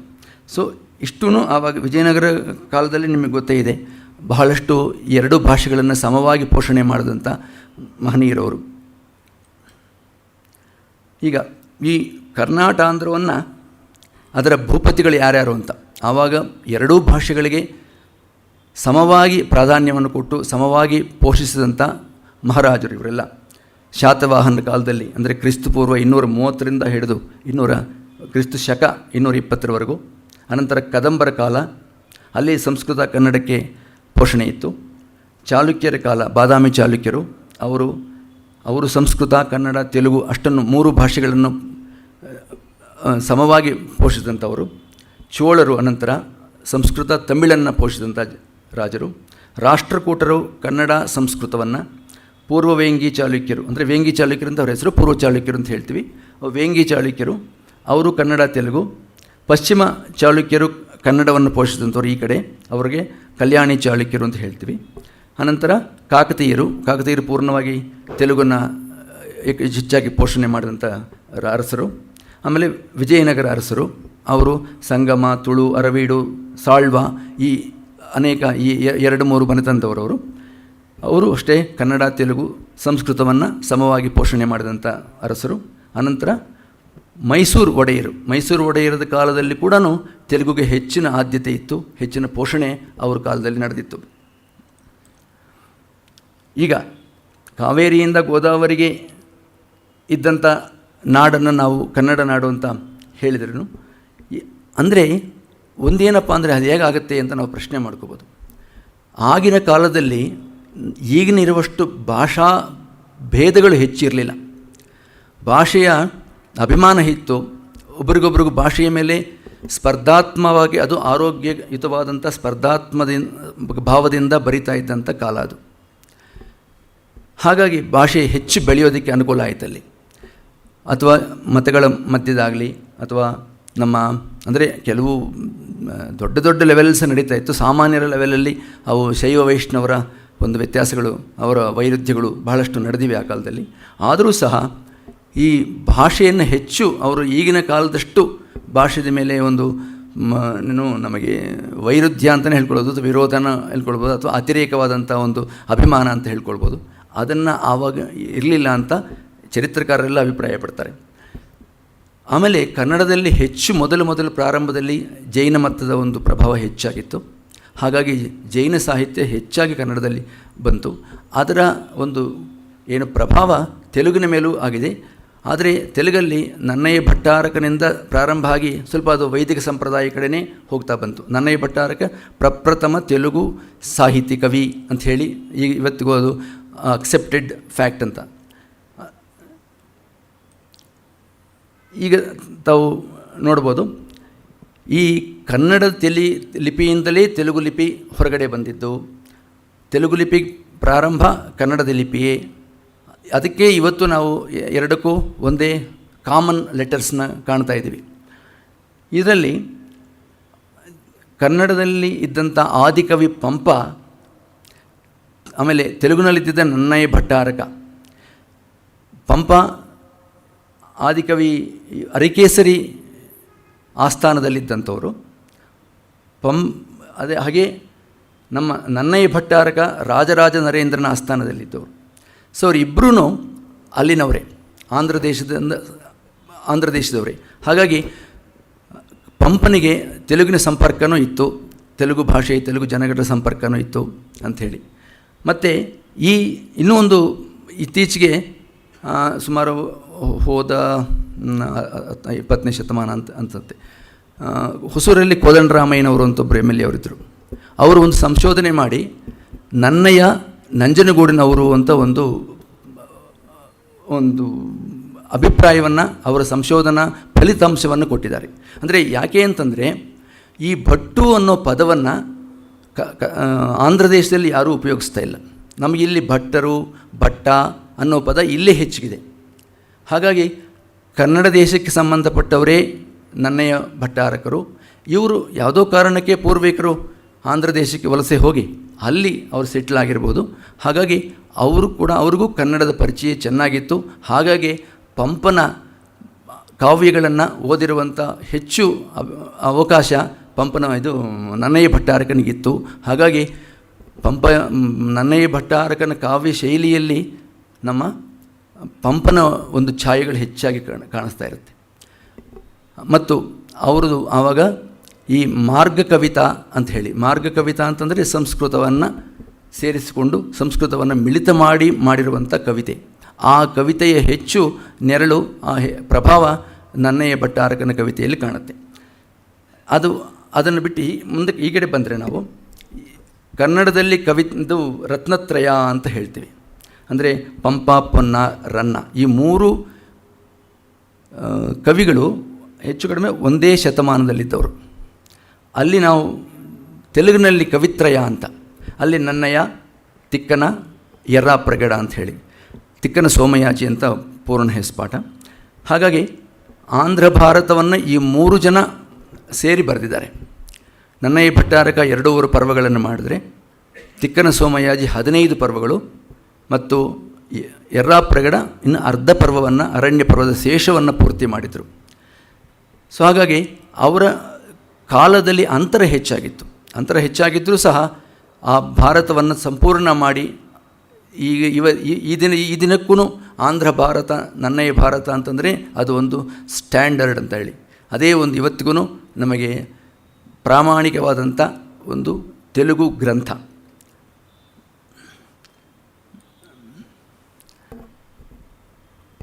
ಆದಿಕವಿ ಪಂಪನದು ಆದಿಪುರಾಣ ತಮಗೆ ಆಗಲಿ ತೋರಿಸಿದ ಹಾಗೆ, ನನ್ನಯದು ಆಂಧ್ರ ಮಹಾಭಾರತ. ನನ್ನಯ ಕನ್ನಡದವನು, ಆಮೇಲೆ ಪಂಪ ತೆಲುಗಿನವನು ಅನ್ನೋದು ಅದು ಇನ್ನೂ ಪೂರ್ತಿಯಾಗಿ ಸಂಶೋಧನೆಗಳ ಮೂಲಕ ಗೊತ್ತಾಗಬೇಕು. ಇವರು ಯಾವ ಕಾಲದಲ್ಲಿ ಎಲ್ಲಿದ್ದರು, ಏನು, ಇವರಿಗೆ ಎಷ್ಟೊಂದು ಅವರಿಗೆ ಪ್ರಭಾವ, ಅದರ ಮೇಲೆ ಆ ಭಾಷೆಗಳ ಪ್ರಭಾವ ಇತ್ತು ಅನ್ನೋದು ಇನ್ನೂ ಸಂಶೋಧನೆಗಳು ಆಗಬೇಕು ಅಂತ ನನ್ನ ಅಭಿಪ್ರಾಯ. ಇದು ನನ್ನ ವೈಯಕ್ತಿಕವಾದಂಥ ಅಭಿಪ್ರಾಯ. ಆಮೇಲೆ ಇದು ಹೀಗೆ ಯಾಕಾಯಿತು ಅಂತಂದರೆ, ಪಂಪ ಬಂದು ಬನವಾಸಿಯಲ್ಲಿ ವಾಸ ಮಾಡಿದ್ದು, ನನ್ನಯ ಹೋಗಿಯಲ್ಲಿ ವೇಂಗಿ ಮಂಡಲದಲ್ಲಿ ಇದ್ದಿದ್ದು, ರಾಜರಾಜ ನರೇಂದ್ರನ ಆಸ್ಥಾನದಲ್ಲಿ ರಾಜಮಂಡ್ರಿಯಲ್ಲಿ. ಅಂದರೆ ಅವರವರ ಪೂರ್ವಿಕರು ಒಂದೊಂದು ಕಡೆ ಬದಲಾವಣೆ ಆದ್ದರಿಂದ ಇವರಿಗೆ ಆ ಕಡೆ ಹೋಗಬೇಕಾಗಿ ಬಂತು. ಅವರು ಆಯಾ ಪ್ರದೇಶದಲ್ಲಿರುವಂಥ ಭಾಷೆಯನ್ನು ಬಳಸಿ ಕವಿತ್ವವನ್ನು ಬೆಳೆಸಿದಂಥ ಮಹಾಪುರುಷರು. ನಾವು ಅಲ್ಲಿ ಆ ವೇಂಗಿ ಮಂಡಲ 2 ಭಾಷೆಗಳಿಗೆ ಹೆಚ್ಚು ಪ್ರಾಧಾನ್ಯತೆಯನ್ನು ಕೊಟ್ಟು ಹೆಚ್ಚು 2 ಭಾಷೆಗಳನ್ನು ಬೆಳೆಸಿದಂಥ ಪ್ರದೇಶ ಅದು. ಈ ಕಡೆ ಪಶ್ಚಿಮದ ಚಾಲುಕ್ಯರು, ಆ ಕಡೆ ಪೂರ್ವ ಚಾಲುಕ್ಯರು, ಇಬ್ಬರೂ 2 ಭಾಷೆಗಳನ್ನು ಸಮವಾಗಿ ಪೋಷಣೆ ಮಾಡಿದಂಥ ಪುಣ್ಯಾತ್ಮರು. ಈಗ ಅದು ಜೊತೆಗೆ ರತ್ನತ್ರಯದಲ್ಲಿ ಪೊನ್ನಕವಿ ಪುಂಗನೂರಿನವರು ಅಂತ, ಇಲ್ಲಿ ಚಿತ್ತೂರು ಜಿಲ್ಲಾ ಪುಂಗನೂರಿಂದ ಬಂದವರು ಅಂತ, ಅದು ಕೂಡ ಒಂದು ಸಂಶೋಧನೆ ಆಧಾರವೇ. ರನ್ನ ಕೂಡ ತೆಲುಗಿನವರು ಅಂತ ಪಟ್ಟಭರತ್ ನಾರಾಯಣಾಚಾರ್ಯ ಹೇಳಿದರೂ ಸಹ ಅದು ಹೆಚ್ಚು ಅದಕ್ಕೆ ನಮಗಿನ್ನೂ ಆಧಾರ ಏನು ಸಿಕ್ಕಲಿಲ್ಲ. ಆದ್ದರಿಂದ ರನ್ನ ಮುಧೋಳ್ನವರು ಅಂತ ಈಗ ಅಕ್ಸೆಪ್ಟೆಡ್ ಫ್ಯಾಕ್ಟ್ ಅಂತ. ಸೊ ಹಾಗಾಗಿ ಹೀಗೆ ಅಂದರೆ ತೆಲುಗು ಮೂಲ ಕವಿತ್ರಯಕ್ಕೂ ಕನ್ನಡದ ರತ್ನತ್ರಯಕ್ಕೂ ಕಾಲದ ಅಂತರ ಸುಮಾರು 1 ರಿಂದ 1.5 ಶತಮಾನ ಇದೆ. ಅಂದರೆ ತೆಲುಗಿನವರು ಬರೆಯುವಷ್ಟೊತ್ತಿಗೆ ಕನ್ನಡದವರ ಒಂದು ಪ್ರಭಾವ, ಅವರ ಕಾವ್ಯಗಳ ಒಂದು ಏನು ಶೈಲಿ, ಕಾವ್ಯಗಳ ಒಂದು ಮಾರ್ಗದರ್ಶನ ಇವರಿಗೆ ಸಿಕ್ಕಿರ್ಬೋದು. ಹಾಗಾಗಿ ಹೆಚ್ಚಿನ ಪ್ರಭಾವ, ಕನ್ನಡದ ಪ್ರಭಾವ ತೆಲುಗಿನ ಮೇಲೆ ಕಾಣುತ್ತೆ. ಅದು ಮುಖ್ಯವಾಗಿ ನನ್ನಯ ಕಾವ್ಯಗಳ ಮೇಲೆ ಪಂಪನ ಹೆಚ್ಚಿನ ಒಂದು ಪ್ರಭಾವ ಕಾಣುತ್ತೆ ನಮಗೆ. ಇದು ಈ ಎರಡು ಒಂದು ಕಾವ್ಯಗಳ ಅಥವಾ ಅವರ ಒಂದು ರಚನೆಯ ಹೋಲಿಕೆಯನ್ನು ತೋರಿಸೋದಕ್ಕೆ ನಿಮಗೊಂದೆರಡು ಉದಾಹರಣೆ ತೋರಿಸುವಂಥ ಪದ್ಯಗಳಷ್ಟೇ. ಮೊದಲನೇ ಪದ್ಯ ಆದಿಕ್ಷತ್ರಿಯರೇ ನೇಮ. ಇದು ಯಾವಾಗ ಅಂತಂದರೆ ದ್ರುಪದ ಮಹಾರಾಜು ಬಂದಾಗ ದ್ರುಪದನನ್ನು ಒಂದು ವಿಧವಾಗಿ ಹೀಯಾಳಿಸುವಂಥ ಅಥವಾ ದ್ರುಪದ ಏನೋ ದ್ರೋಣನಿಗೇನೋ ಅವಮಾನ ಮಾಡಿರ್ತಾನೆ ಅಂತ ಹೇಳಿ, ಆ ಸಮಯದಲ್ಲಿ ಅರ್ಜುನ ದ್ರುಪದನನ್ನು ಗೆದ್ದು ಬಂದಿರ್ತಾರೆ ಅಂತ ಹೇಳಿ, ಆ ಸಮಯದಲ್ಲಿ ಇದು ದ್ರುಪದನ ಮೇಲೆ ಹೇಳಿರುವಂಥ ಪದ್ಯ. ಇದರಲ್ಲಿ ಅಲ್ಲೂ ಅಷ್ಟೇ ವೀರ್ಯವರಯ್ಯ ದ್ರುಪದ ಮಹಾರಾಜುಲೆ ಇಟ್ಲು ಕೃಪಣುಲೈ ಪಟ್ಟುಬಡನಂತ. ಸೊ ಅಂದರೆ ದ್ರೋಣನ ಒಂದು ಭಾವನೆಯನ್ನು ಇಬ್ಬರೂ ಸಮವಾಗಿ ಗ್ರಹಿಸಿ ಈ ಪದ್ಯಗಳನ್ನು ರಚನೆ ಮಾಡಿರುವಂಥದ್ದು ನಾವು ಕಾಣ್ಬೋದು. ಅಂದರೆ ಇಬ್ಬರಿಗೂ ಕವಿಗಳಾದವರಿಗೆ ಒಂದೇ ಭಾವನೆಯನ್ನು ನಾವು ಇದರ ಮಧ್ಯದಲ್ಲಿ ಕಾಣ್ಬೋದು. ಹಾಗೆ ಮತ್ತೊಂದು, ಇದು ಗಂಗಾ ತೀರವನ್ನು ದರ್ಶಿಸಿದಂಥ ಅರ್ಜುನನ ಒಂದು ಭಾವನೆ. ಗಂಗಾದ್ವಾರಂ ಅಂತ ಇವರು, ಅಲ್ಲೂ ಗಂಗಾದ್ವಾರ ಅಂತ ಅವರು. ಅಂದರೆ ಈ ಪದಗಳ ಒಂದು ಪ್ರಯೋಗ ಇಲ್ಲ ಅವರನ್ನು ಕಾವ್ಯವನ್ನು ನೋಡಿ ಮಾಡಿರಬಹುದು, ಅಥವಾ ಕವಿಗಳಿಗೆ ತಮಗೆ ಅವರಲ್ಲಿ ಹುಟ್ಟಿರುವಂತಹ ಭಾವನೆಯನ್ನು ಪ್ರತೀಕವನ್ನು ಇಲ್ಲಿ ತೋರಿಸಿರ್ಬೋದು. ಹಾಗಾಗಿ ಈ ಕವಿಗಳಲ್ಲಿ ಒಂದೇ ಸಮವಾದಂಥ ಯೋಚನೆ ಇತ್ತು ಅಂತ ಹೇಳೋದಕ್ಕೆ ಇದೊಂದು ಸಣ್ಣ ಉದಾಹರಣೆ. ಮತ್ತು ರನ್ನನ ಒಂದು ಕವಿತಾ ಶೈಲಿಯನ್ನು ಕೂಡ ನನ್ನಯ್ಯನ ಪದ್ಯದಲ್ಲಿ ನಾವು ಕಾಣಬಹುದು. ಇದು ದ್ರೌಪದಿ ವಸ್ತ್ರಾಪಹರಣದ ಸಮಯದಲ್ಲಿ ಬಂದಿರುವಂಥ ಪದ್ಯ. ಕುರುಬೂದ್ ಬುದ್ಬಲ ತೂಲಕಾಲ ಪವನಂ ಕೌರ್ಯಗ. ಇದು ಹೆಚ್ಚು ಏನಪ್ಪ ಅಂತಂದರೆ ಶಬ್ದಾಲಂಕಾರಗಳಿಂದ ತುಂಬಿದೆ. ನೀವು ತೆಲುಗಲ್ಲಿ ಅದೇ ಗಮನಿಸ್ಬೋದು. ಕುರುವೃದ್ಧ ಬಾಂಧವುಲನೇ ಕುಲ್ ಸೂಚುಸುಂಡನ್ ಅಂತ. ಇಲ್ಲಿ ಒಂದು ಹೇಳಬೇಕು ಅಂದರೆ ಸಾಂದರ್ಭಿಕವಾಗಿ ನಿಮಗೆ ಹೇಳಬೇಕು ಅಂತಂದರೆ, ತೆಲುಗಲ್ಲಿ ಪಾಂಡವವನವಾಸಂ ಅಂತ ಒಂದು ಫಿಲ್ಮ್ ಬಂದಿತ್ತು. ಅದರಲ್ಲಿ ದ್ರೌಪದಿ ವಸ್ತ್ರಾಪಹರಣದ ಸಮಯದಲ್ಲಿ ಭೀಮ ಹೇಳುವಂಥ ಪದ್ಯ ಇದನ್ನು ಆ್ಯಸ್ ಇಟ್ ಈಸ್ ನನ್ನಯ ಮಹಾಭಾರತದಿಂದ ತೊಗೊಂಡಿರುವಂಥ ಪದ್ಯ ಇದು. ಅದನ್ನು ಇಲ್ಲಿ ಎರಡಕ್ಕೂ ನಾವು ಹೋಲಿಕೆಯನ್ನು ತೋರಿಸುವಂಥ ಒಂದು ಪ್ರಯತ್ನ ಇಲ್ಲಿ ಮಾಡಿದ್ದೀನಿ. ತದನಂತರ ಇನ್ನು ಕವಿರಾಜ ಮಾರ್ಗ, ನೃಪತುಂಗನ ಕವಿರಾಜ ಮಾರ್ಗದ ಕೃತಿಯ ನೆರಳು ವೇಮುಲವಾಡ ಭೀಮಕವಿ ಕವಿಜನಾಶ್ರಯದ ಮೇಲೂ, ನಾಗವರ್ಮನ ಕರ್ನಾಟ ಭಾಷಾಭೂಷಣದ ಛಾಯೆ ಕೇತನ ಆಂಧ್ರ ಭಾಷಾಭೂಷಣದ ಮೇಲೂ ಇದೆ ಅಂತ ಪಂಡಿತರ ಅಭಿಪ್ರಾಯ. ಆಮೇಲೆ ನನ್ನಯ್ಯ ಭಟ್ಟನಿಗೆ ಸಹಾಯ ಮಾಡಿದಂಥ ನಾರಾಯಣ ಭಟ್ಟ ಅಂತ ಒಬ್ಬರು, ನಾರಾಯಣ ಭಟ್ ಕೂಡ ಈ ಕನ್ನಡ ದೇಶದವರೇ.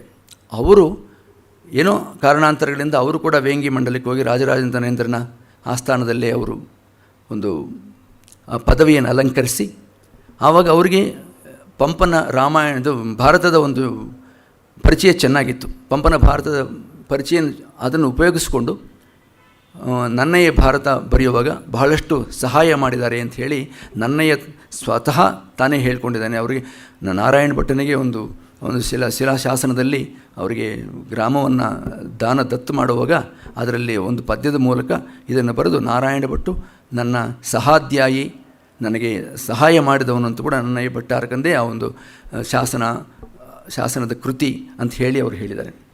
ಆಮೇಲೆ ಇವರು ನನ್ನಯ್ಯ ಮುಖ್ಯವಾಗಿ ಚಂಪೂ ರಚನಾ ಶೈಲಿ. ಆವಾಗ ಅಷ್ಟೊತ್ತಿಗೆ ನಮ್ಮ ಕನ್ನಡದಲ್ಲಿ ಚಂಪೂ ರಚನಾ ಶೈಲಿ ಇತ್ತು. ಚಂಪೂ ರಚನೆ ಅಂತಂದರೆ ಪದ್ಯ ಗದ್ಯಗಳನ್ನು ಮಿಶ್ರಿತ ಮಾಡಿ ಬರೆಯುವಂಥದ್ದು. ಪದ್ಯಗಳು ಇರುತ್ತೆ, ಈ ಕಡೆ ಗದ್ಯಗಳು ಇರುತ್ತೆ. ಕೆಲವು ಕೇವಲ ಗದ್ಯ ಇಲ್ಲದೆ ಈ ಎರಡನ್ನೂ ಮೇಳವಿಸಿ ಮಿಶ್ರಣ ಮಾಡಿ ಬರೆಯುವಂಥ ಚಂಪೂ ಶೈಲಿಯನ್ನು ಆವಾಗ ನನ್ನಯ್ಯ ಭಟ್ಟಾರಕನೂ ಅದನ್ನು ಅಳವಡಿಸಿಕೊಂಡ್ರು. ಅದಕ್ಕೆ ಮೊದಲು ಈ ಕನ್ನಡದಲ್ಲಿ ಅದು ಬಹಳ ಪ್ರಸಿದ್ಧಿಯಾಗಿತ್ತು. ಅದನ್ನು ಇಬ್ಬರು ಅಳವಡಿಸಿಕೊಂಡಿದ್ದಾರೆ ಕವಿಗಳು. ಕವಿತ್ರತೆಯಲ್ಲಿ 3 ಜನರಲ್ಲೂ ಈ ಚಂಪೂ ಶೈಲಿ, ತದನಂತರ ಕವಿಗಳಲ್ಲೂ ಚಂಪೂ ಶೈಲಿಯನ್ನು ನಾವು ಕಾಣಬಹುದು. ಆಮೇಲೆ ಇನ್ನು ಇವರ ಅನಂತರ ನಮಗೆ ಮುಖ್ಯವಾಗಿ ಕಾಣೋದು ವೀರಶೈವ ಯುಗ. ಬಹಳ ಪ್ರಬಲವಾದಂಥ ಕಾಲ ಇದು. ಕರ್ನಾಟಕದ ಒಂದು ಇತಿಹಾಸದಲ್ಲಾಗಲಿ, ಆ ಕಡೆ ಆಂಧ್ರದ ಇತಿಹಾಸದಲ್ಲಾಗಲಿ.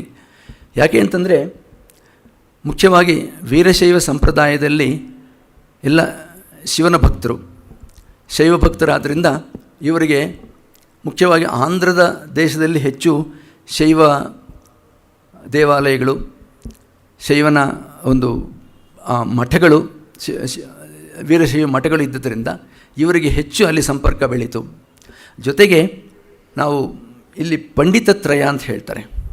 ಶ್ರೀಪತಿ ಪಂಡಿತಾರಾಧ್ಯ, ಶಿವಲಿಂಗ ಮಂಚಣ್ಣ ಮತ್ತು ಮಲ್ಲಿಕಾರ್ಜುನ ಪಂಡಿತಾರಾಧ್ಯ, ಈ 3 ಜನ ಕನ್ನಡಕ್ಕಾಗಲಿ ಅಥವಾ ಈ ಕಡೆ ಕರ್ನಾಟಕ ದೇಶಕ್ಕಾಗಲಿ ಆ ಕಡೆ ಆಂಧ್ರ ದೇಶಕ್ಕಾಗಲಿ ಇವರು 3 ಜನ ಪಂಡಿತತ್ರಯ. ಇವರು 3 ಜನ ವೀರಶೈವ ಸಂಪ್ರದಾಯವನ್ನು ಹೆಚ್ಚು ಪ್ರಜ್ವಲಮಾನ ಮಾಡಿ ಅಥವಾ ಪ್ರಾಚುರ್ಯಕ್ಕೆ ತಂದ ಮಹನೀಯರು. ಅವರನ್ನು ಆರಾಧಿಸುವಂಥ ಒಂದು ಪರಂಪರೆ ಅಲ್ಲಿ ಬೆಳೀತಾ ಬಂತು. ಹಾಗಾಗಿ ತೆಲುಗಿನಲ್ಲಿ ಶೈವ ಕವಿತೆಗೆ ಆದ್ಯನಾದಂಥವನು ನನ್ನೆಚೂಡನ ಕುಮಾರ ಸಂಭವದಲ್ಲಿ ಕೂಡ ನಾವು ಅನೇಕ ಈ ವೀರಶೈವ ಸಂಪ್ರದಾಯದಂಥ ಕೆಲವು ಅಥವಾ ಕನ್ನಡ ನಾಡಿನಲ್ಲಿ ಬಳಸುವಂಥ ಕೆಲವು ಪದಗಳನ್ನು ಕೂಡ ನಾವು ನೋಡಬಹುದು. ಅಲ್ಲಿ ನೋಡಿ, ವೀಂಡು, ವಾಂಡು, ವಸ್ತುಕ, ವರ್ಣಕ, ಜಾಣ್ನುಡಿ, ಮಾರ್ಗ, ದೇಸಿ, ಕೆಲಸಮು, ದೊಡ್ಡ ಇಂಥವೆಲ್ಲ ಪದಗಳನ್ನು ನನ್ನೆಚೂಡನ ಕುಮಾರ ಸಂಭವದಲ್ಲಿ ಬಳಕೆ ಮಾಡಿಕೊಂಡಿದ್ದಾನೆ. ಅಂತಂದರೆ ಆತನಿಗೆ ಹೆಚ್ಚು ಕರ್ನಾಟಕದ ಸಂಪ್ರದಾಯ ಅಥವಾ ಕರ್ನಾಟಕದ ಒಂದು ಕನ್ನಡದ ಪ್ರಭಾವ ಇತ್ತು ಅಂತ ಹೇಳೋದಕ್ಕೆ ಇವು ತಾರ್ಕಾಣಗಳು, ನಿದರ್ಶನಗಳಾಗುತ್ತೆ ನಮಗೆ. ಆಮೇಲೆ ನನ್ನೆಚೂಡನ ತದನಂತರ ನಾವು ಮುಖ್ಯವಾಗಿ ಹೇಳಬೇಕಾಗಿರುವಂಥ ಕವಿ ಪಾಲ್ಕುರಿಕಿ ಸೋಮನಾಥ. ಈ ಪಾಲ್ಕುರಿಕಿ ಸೋಮನಾಥಂದು ಹೇಗಪ್ಪ ಅಂತಂದರೆ, ಈ ಕಡೆ ಕನ್ನಡದವರು ಕನ್ನಡ ಕವಿ ಅಂತ, ತೆಲುಗಿನವರು ತೆಲುಗು ಕವಿ ಅಂತ, ಸಂಸ್ಕೃತವರು ಇದ್ದರೆ ಅವರು ಸಂಸ್ಕೃತ ಕವಿ ಅಂತಲೂ ಹೇಳೋರು. ಅಂದರೆ ಈತ ಅನೇಕ ಭಾಷೆಗಳಲ್ಲಿ ಪ್ರಭುತ್ವ ಹೊಂದಿದ್ದಂಥವನು.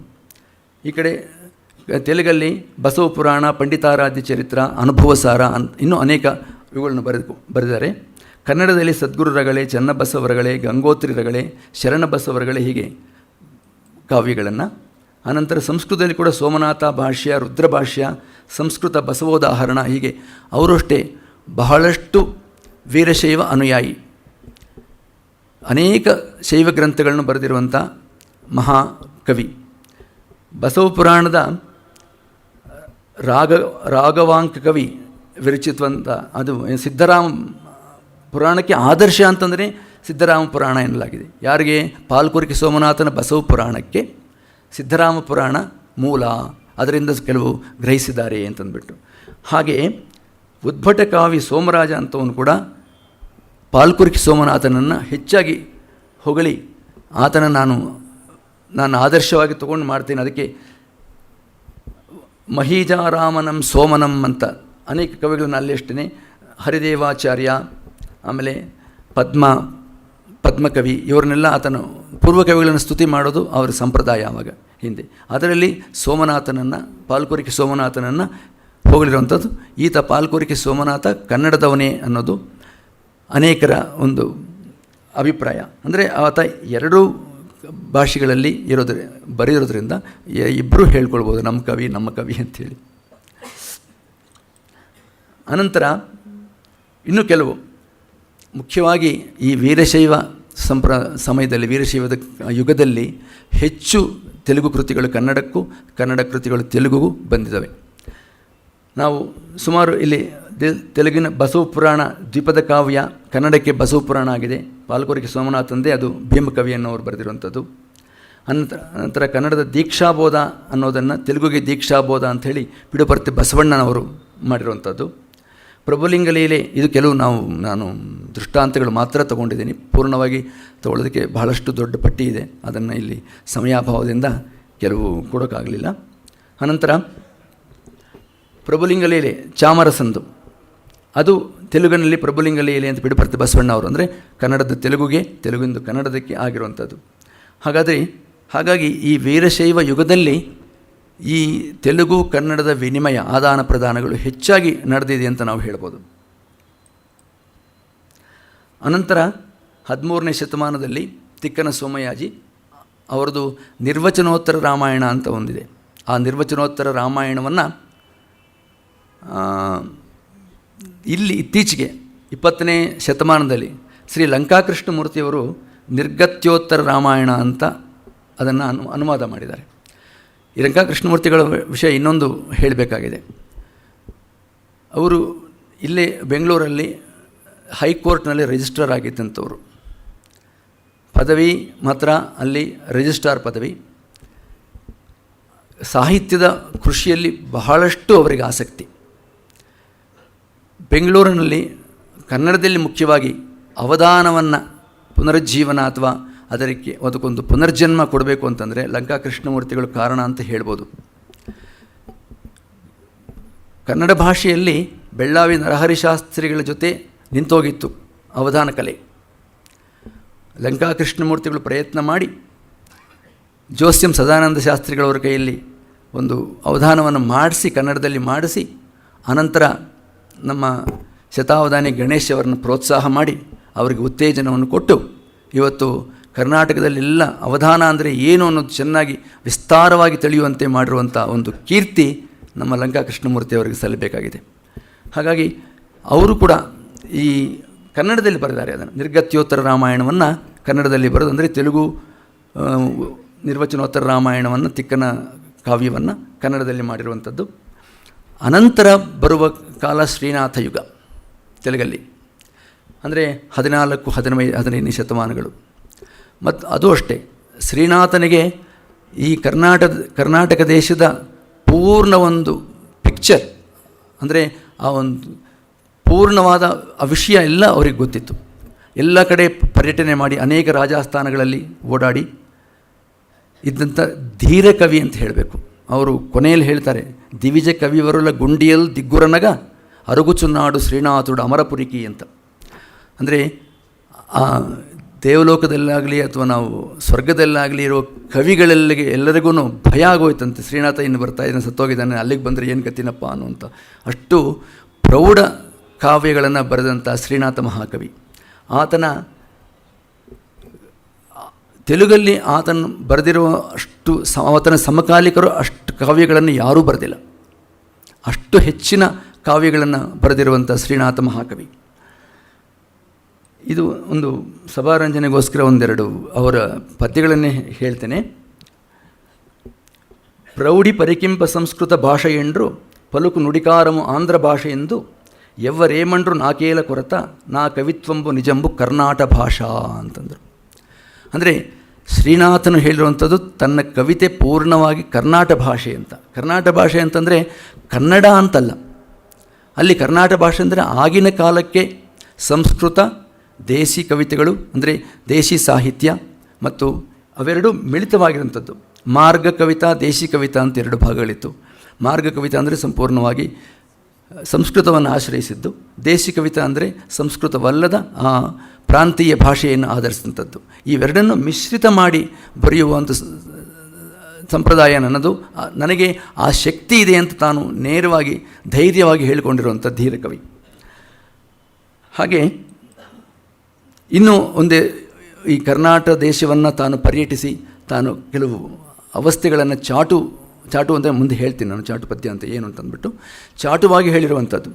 ಇದರಲ್ಲಿ ಕುಲ್ಲಾಯುಂಚಿತಿ ಕೋಕಚುಟ್ಟಿತಿ ಮಹಾಕೂರ್ಪಾಸಮನ್ ತೊಡ್ಗಿತಿನ್ ವೆಲ್ಲುಲ್ಲಿನ್ ತೆಲಪಿಷ್ಟಮನ್ ಮೆಸವಿತಿನ್ ವಿಶ್ವಸ್ತ ವಡ್ಡಿಂಪಗ ಸಲ್ಲಾಯಂಬಲಿ ತ್ರಾವಿತಿನ್ ರುಚುಲು ದೋಸಂಬನ್ಸು ಪೋನಾಡಿತಿನ್ ತಲ್ಲಿ ಕನ್ನಡ ರಾಜ್ಯ ಲಕ್ಷ್ಮಿ ದಯಲೇದಾನೇನು ಶ್ರೀನಾಥುಡನ್ನನಿನ್. ಅಂದರೆ ಇದಕ್ಕೆ ಅರ್ಥ ಹೇಳಬೇಕು ಅಂತಂದರೆ ಸ್ವಲ್ಪ ಸೂಕ್ಷ್ಮವಾಗಿ ಹೇಳಿಬಿಡ್ತೇನೆ. ಕುಳಾವಿ ಇಟ್ಕೊಂಡಿದ್ದೆ ನಾನು, ಇಲ್ಲಿಗೆ ಬಂದೆ, ಕರ್ನಾಟಕ ದೇಶಕ್ಕೆ ಬಂದಿದ್ದೀನಿ. ಒಂದು ತಲೆ ಮೇಲೆ ಕುಳಾವಿ ಇಟ್ಟುಕೊಂಡೆ, ಆಮೇಲೆ ಸೀರೆ ಉಟ್ಟುಕೊಂಡೆ, ಆಮೇಲೆ ಬೆಳ್ಳುಳ್ಳಿ, ಆಮೇಲೆ ಎಳ್ಳಿನ ಪುಡಿಯನ್ನು ಸೇರಿಸಿ ತಿಂದೆ, ಆಮೇಲೆ ಅಂಬಲಿ ಗಂಜಿಗಳನ್ನೆಲ್ಲ ಕುಡಿದೆ. ರುಚಿಗಳು ಚೆನ್ನಾಗಿಲ್ಲ ಅಂತ ಪದಾರ್ಥ ರುಚಿಗಳು ಚೆನ್ನಾಗಿಲ್ಲ ಅಂತ ಬಿಸಾಕಿದೆ. ಆದ್ದರಿಂದ ಅಂದರೆ ಇಷ್ಟೆಲ್ಲ ಪಟ್ಟಿದ್ದೀನಿ ನಾನಿಲ್ಲಿ. ರಾಜ್ಯಲಕ್ಷ್ಮಿ, ಕನ್ನಡ ರಾಜ್ಯಲಕ್ಷ್ಮಿ, ದಯಲೇದ ಅಂದರೆ ನನ್ನ ಮೇಲೆ ದಯೆಯಲ್ಲೇನಮ್ಮ, ದಯೆ ಬರೋದಿಲ್ವಾ ನಿನಗೆ, ನೇನು ಶ್ರೀನಾಥುಡನ್ ಅಂತ. ಅಲ್ಲಿ ಶ್ರೀನಾಥುಡನ್ ಅಂದರೆ ನಾನು ಲಕ್ಷ್ಮೀಪತಿ, ಲಕ್ಷ್ಮಿಗೆ ಪತಿ. ಅದರಿಂದ ಅಂಥವನಿಗೆ ನನಗೆ ಈ ಅವಸ್ಥೆ ಎಲ್ಲ ಬಂದಿದೆಯಲ್ಲಪ್ಪ ಇಲ್ಲಿ ಅಂತ ಒಂದು ಚಾಟುವಾಗಿ ಹೇಳಿರುವಂಥದ್ದು. ಆಮೇಲೆ ವಿಜಯನಗರದ ಪ್ರೌಢದೇವರಾಯ ಆಸ್ಥಾನದಲ್ಲಿ ತಾನು ಅಲ್ಲೊಂದು ಅವರು ಪ್ರವೇಶ ಸಂಪಾದನೆ ಮಾಡಬೇಕು, ಆಸ್ಥಾನಕ್ಕೆ ಪ್ರವೇಶ ಸಂಪಾದನೆ ಮಾಡಬೇಕು ಅಂತ ಕೂಡ ಸ್ವಲ್ಪ ಅಂಥ ಕವಿಗೆ ಕೂಡ ಸ್ವಲ್ಪ ಕಷ್ಟವಾಯಿತಂತೆ ಆ ಕಾಲದಲ್ಲಿ. ಹಾಗಾಗಿ ಆತನಿಗೆ ಇನ್ನೊಬ್ಬರು ಯಾರೋ ಬೇಕಲ್ಲ, ನಾವು ಎಲ್ಲ ಒಂದು ಕಡೆ ಬೇರೆ ಹೋಗಬೇಕಾದ್ರೆ ಇನ್ನೊಬ್ಬರು ಹೆಲ್ಪ್ ತೊಗೊಳ್ಬೇಕು, ಯಾರಾದರೂ ಒಬ್ಬರು ಇನ್ಫ್ಲೂಯೆನ್ಸ್ ಮಾಡಿಸ್ಬೇಕು.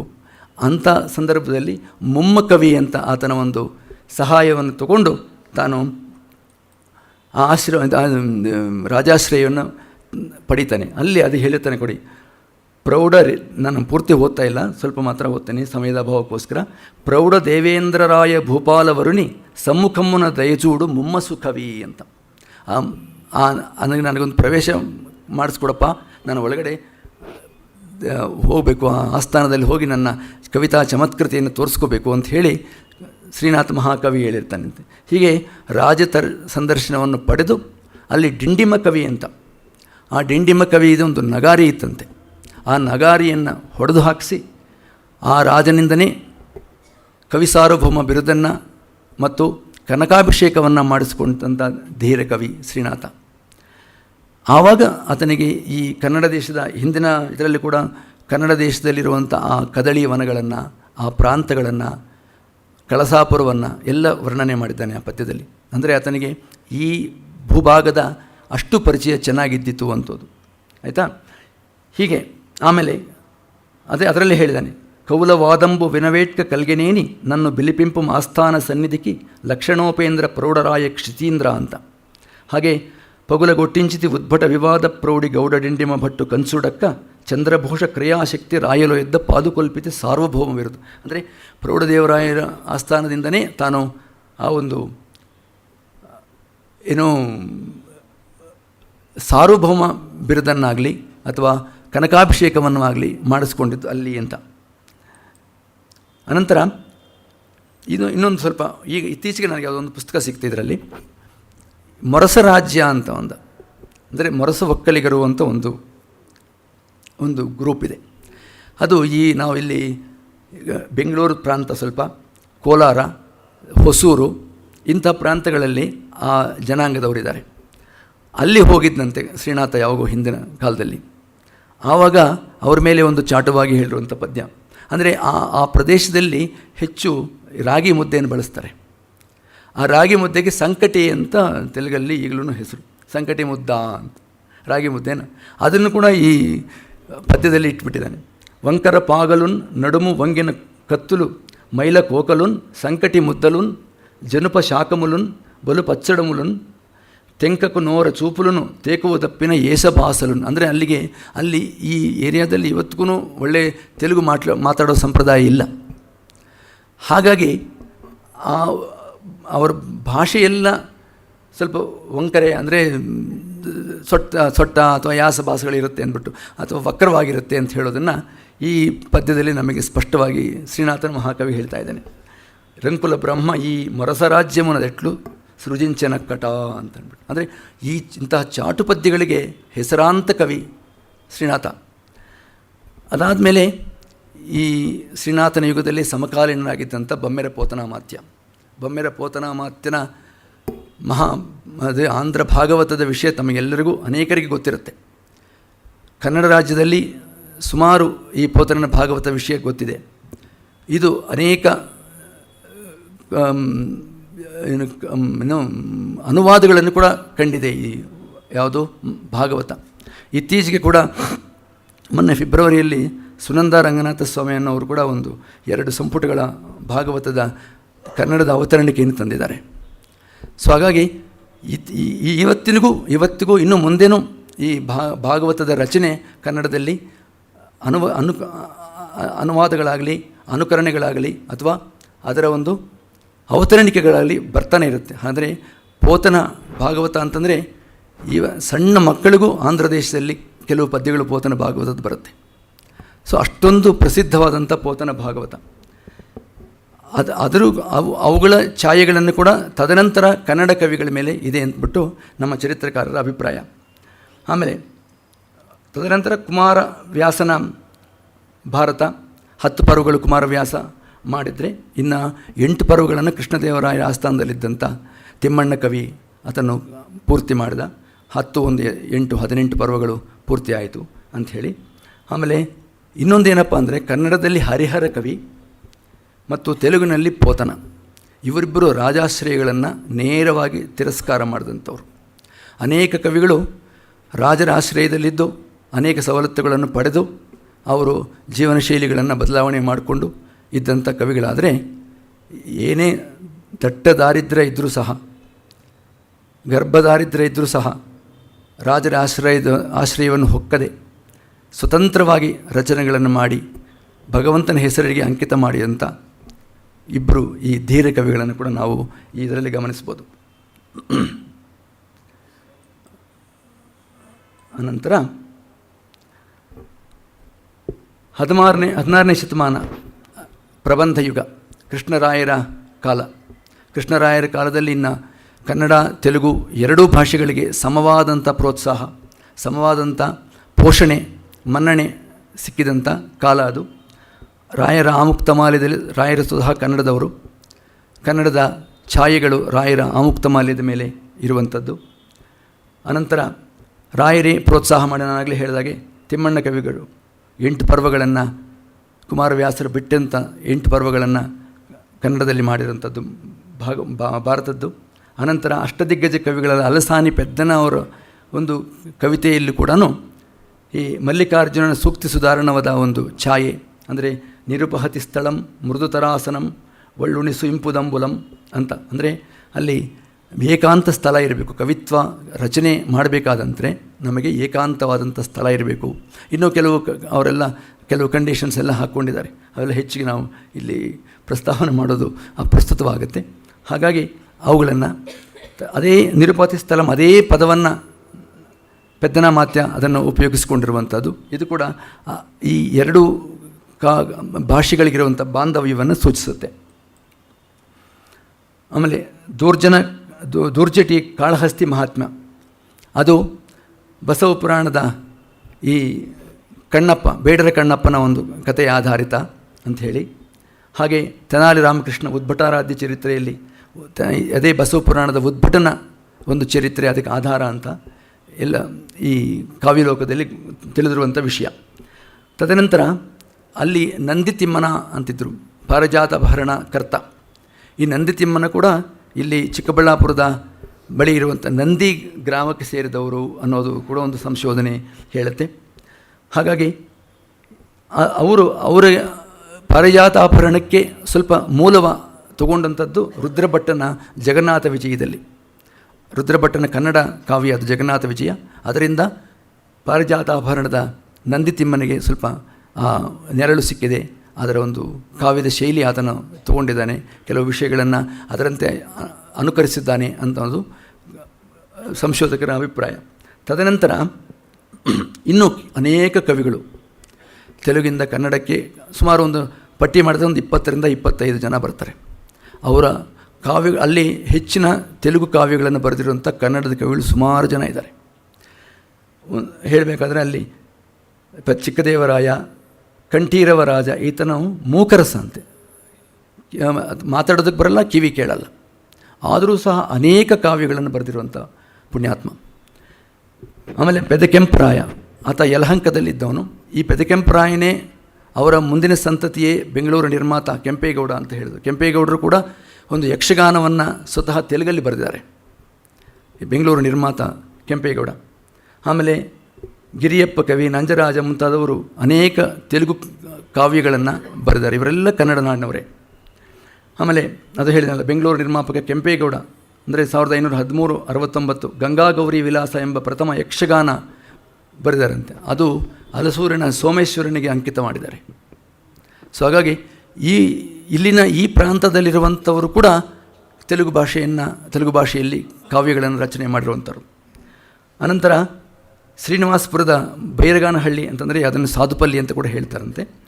ಚಂದ್ರಶೇಖರ ಶಾಸ್ತ್ರಿಗಳು ಪೆದ್ದನ ಮನುಚರಿತ್ರ, ಪೆದ್ದನ ಅಂದರೆ ನಮ್ಮ ಕೃಷ್ಣರಾಯರ ಆಸ್ಥಾನದಲ್ಲಿದ್ದಂಥ ಪೆದ್ದನಾಮಾತ್ಯ, ಆತ ಮನುಚರಿತ್ರ ಕಾವ್ಯವನ್ನು ಕನ್ನಡದಲ್ಲಿ ಅನುವಾದಿಸಿದ್ದಾರೆ. ಈಗ ಇಷ್ಟೂ ಸ್ವಲ್ಪ ಸಾಹಿತ್ಯಕ್ಕೆ ಹೆಚ್ಚಿನ ಅಂದರೆ ಪ್ರಾಚೀನ ಸಾಹಿತ್ಯಕ್ಕೆ, ಸಾಂಪ್ರದಾಯಿಕ ಸಾಹಿತ್ಯಕ್ಕೆ ಸಂಬಂಧಪಟ್ಟ ವಿಷಯಗಳನ್ನು ನಾನು ಹೇಳ್ತಾ ಬಂದೆ. ಮುಂದೆ ಚಾಟು ಕವಿತೆ. ಚಾಟು ಕವಿತೆ ಅಂದರೆ ಇದೊಂದು ಚಮತ್ಕಾರಯುತವಾದಂಥ ಕವಿತೆ. ಅದರಲ್ಲಿ ಹಾಸ್ಯ ಇರುತ್ತೆ, ವ್ಯಂಗ್ಯ ಇರುತ್ತೆ, ವಿಡಂಬನೆಗಳಿರುತ್ತೆ, ಪ್ರಿಯಭಾಷಣೆ ಇರುತ್ತೆ. ಇವೆಲ್ಲ ಇರೋದನ್ನು ಸೇರಿಕೊಂಡು ಅದನ್ನು ಚಾಟು ಕವಿತೆ ಅಂತ ಹೆಚ್ಚಾಗಿ ಚಾಟು ಕವಿತೆ ತೆಲುಗಲ್ಲಿ ಪ್ರಚಾರವಾಗಿದೆ. ಕನ್ನಡದಲ್ಲಿ ಇದು ಸ್ವಲ್ಪ ಕಡಿಮೆ ಅಂತಲೇ ಹೇಳಬೇಕು. ಶತಾವಧಾನಿಗಳು ಅವರು ಕೂಡ ಈ ಒಂದು ಅಬ್ಸರ್ವೇಷನ್ನ, ಈ ವಿಷಯವನ್ನು ಹೇಳಿದ್ದಾರೆ.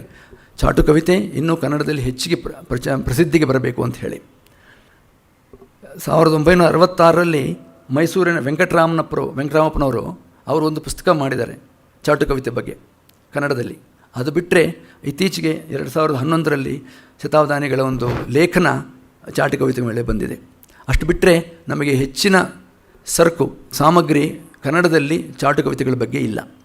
ಸೊ ಅದನ್ನು ಕೂಡ ಮುಂದೆ ಪ್ರಯತ್ನ ಮಾಡೋದು, ಯಾರಾದರೂ ಇದರ ಬಗ್ಗೆ ಸಂಶೋಧನೆ ಮಾಡಿ ಹೆಚ್ಚೆಚ್ಚು ಕನ್ನಡದಲ್ಲಿರುವಂಥ ಚಾಟು ಕವಿತೆಗಳನ್ನು ಹುಡುಕಿ ಅದನ್ನು ಪ್ರಚಾರಪಡಿಸಿದರೆ ವಿದ್ವಲ್ಲೋಕಕ್ಕೆ ತುಂಬ ಉಪಕಾರ ಆದಂತಾಗುತ್ತದು. ಹಾಗೆ ಶ್ರೀನಾಥನ ಚಾಟು ಪದ್ಯಗಳು ಬಹಳಷ್ಟು ಪ್ರಸಿದ್ಧವಾದಂಥದ್ದು. ಅಂದರೆ ಚಾಟು ಪದ್ಯಕ್ಕೆ ಒಂದು ವಿಧವಾದಂಥ ಹೀರೋ ಅಂತ ಹೇಳಬೇಕು ನಾವು ಶ್ರೀನಾಥನನ್ನು. ಅದರಲ್ಲೂ ಆತನ ಹೆಚ್ಚಿನ ಪಾಂಡಿತ್ಯ ಇದ್ದಂಥದ್ದು. ಸಭಾರಂಜನೆಗೋಸ್ಕರ ಒಂದು 2 ಸಣ್ಣ ಪದ್ಯಗಳನ್ನು ಹೇಳ್ತೇನೆ.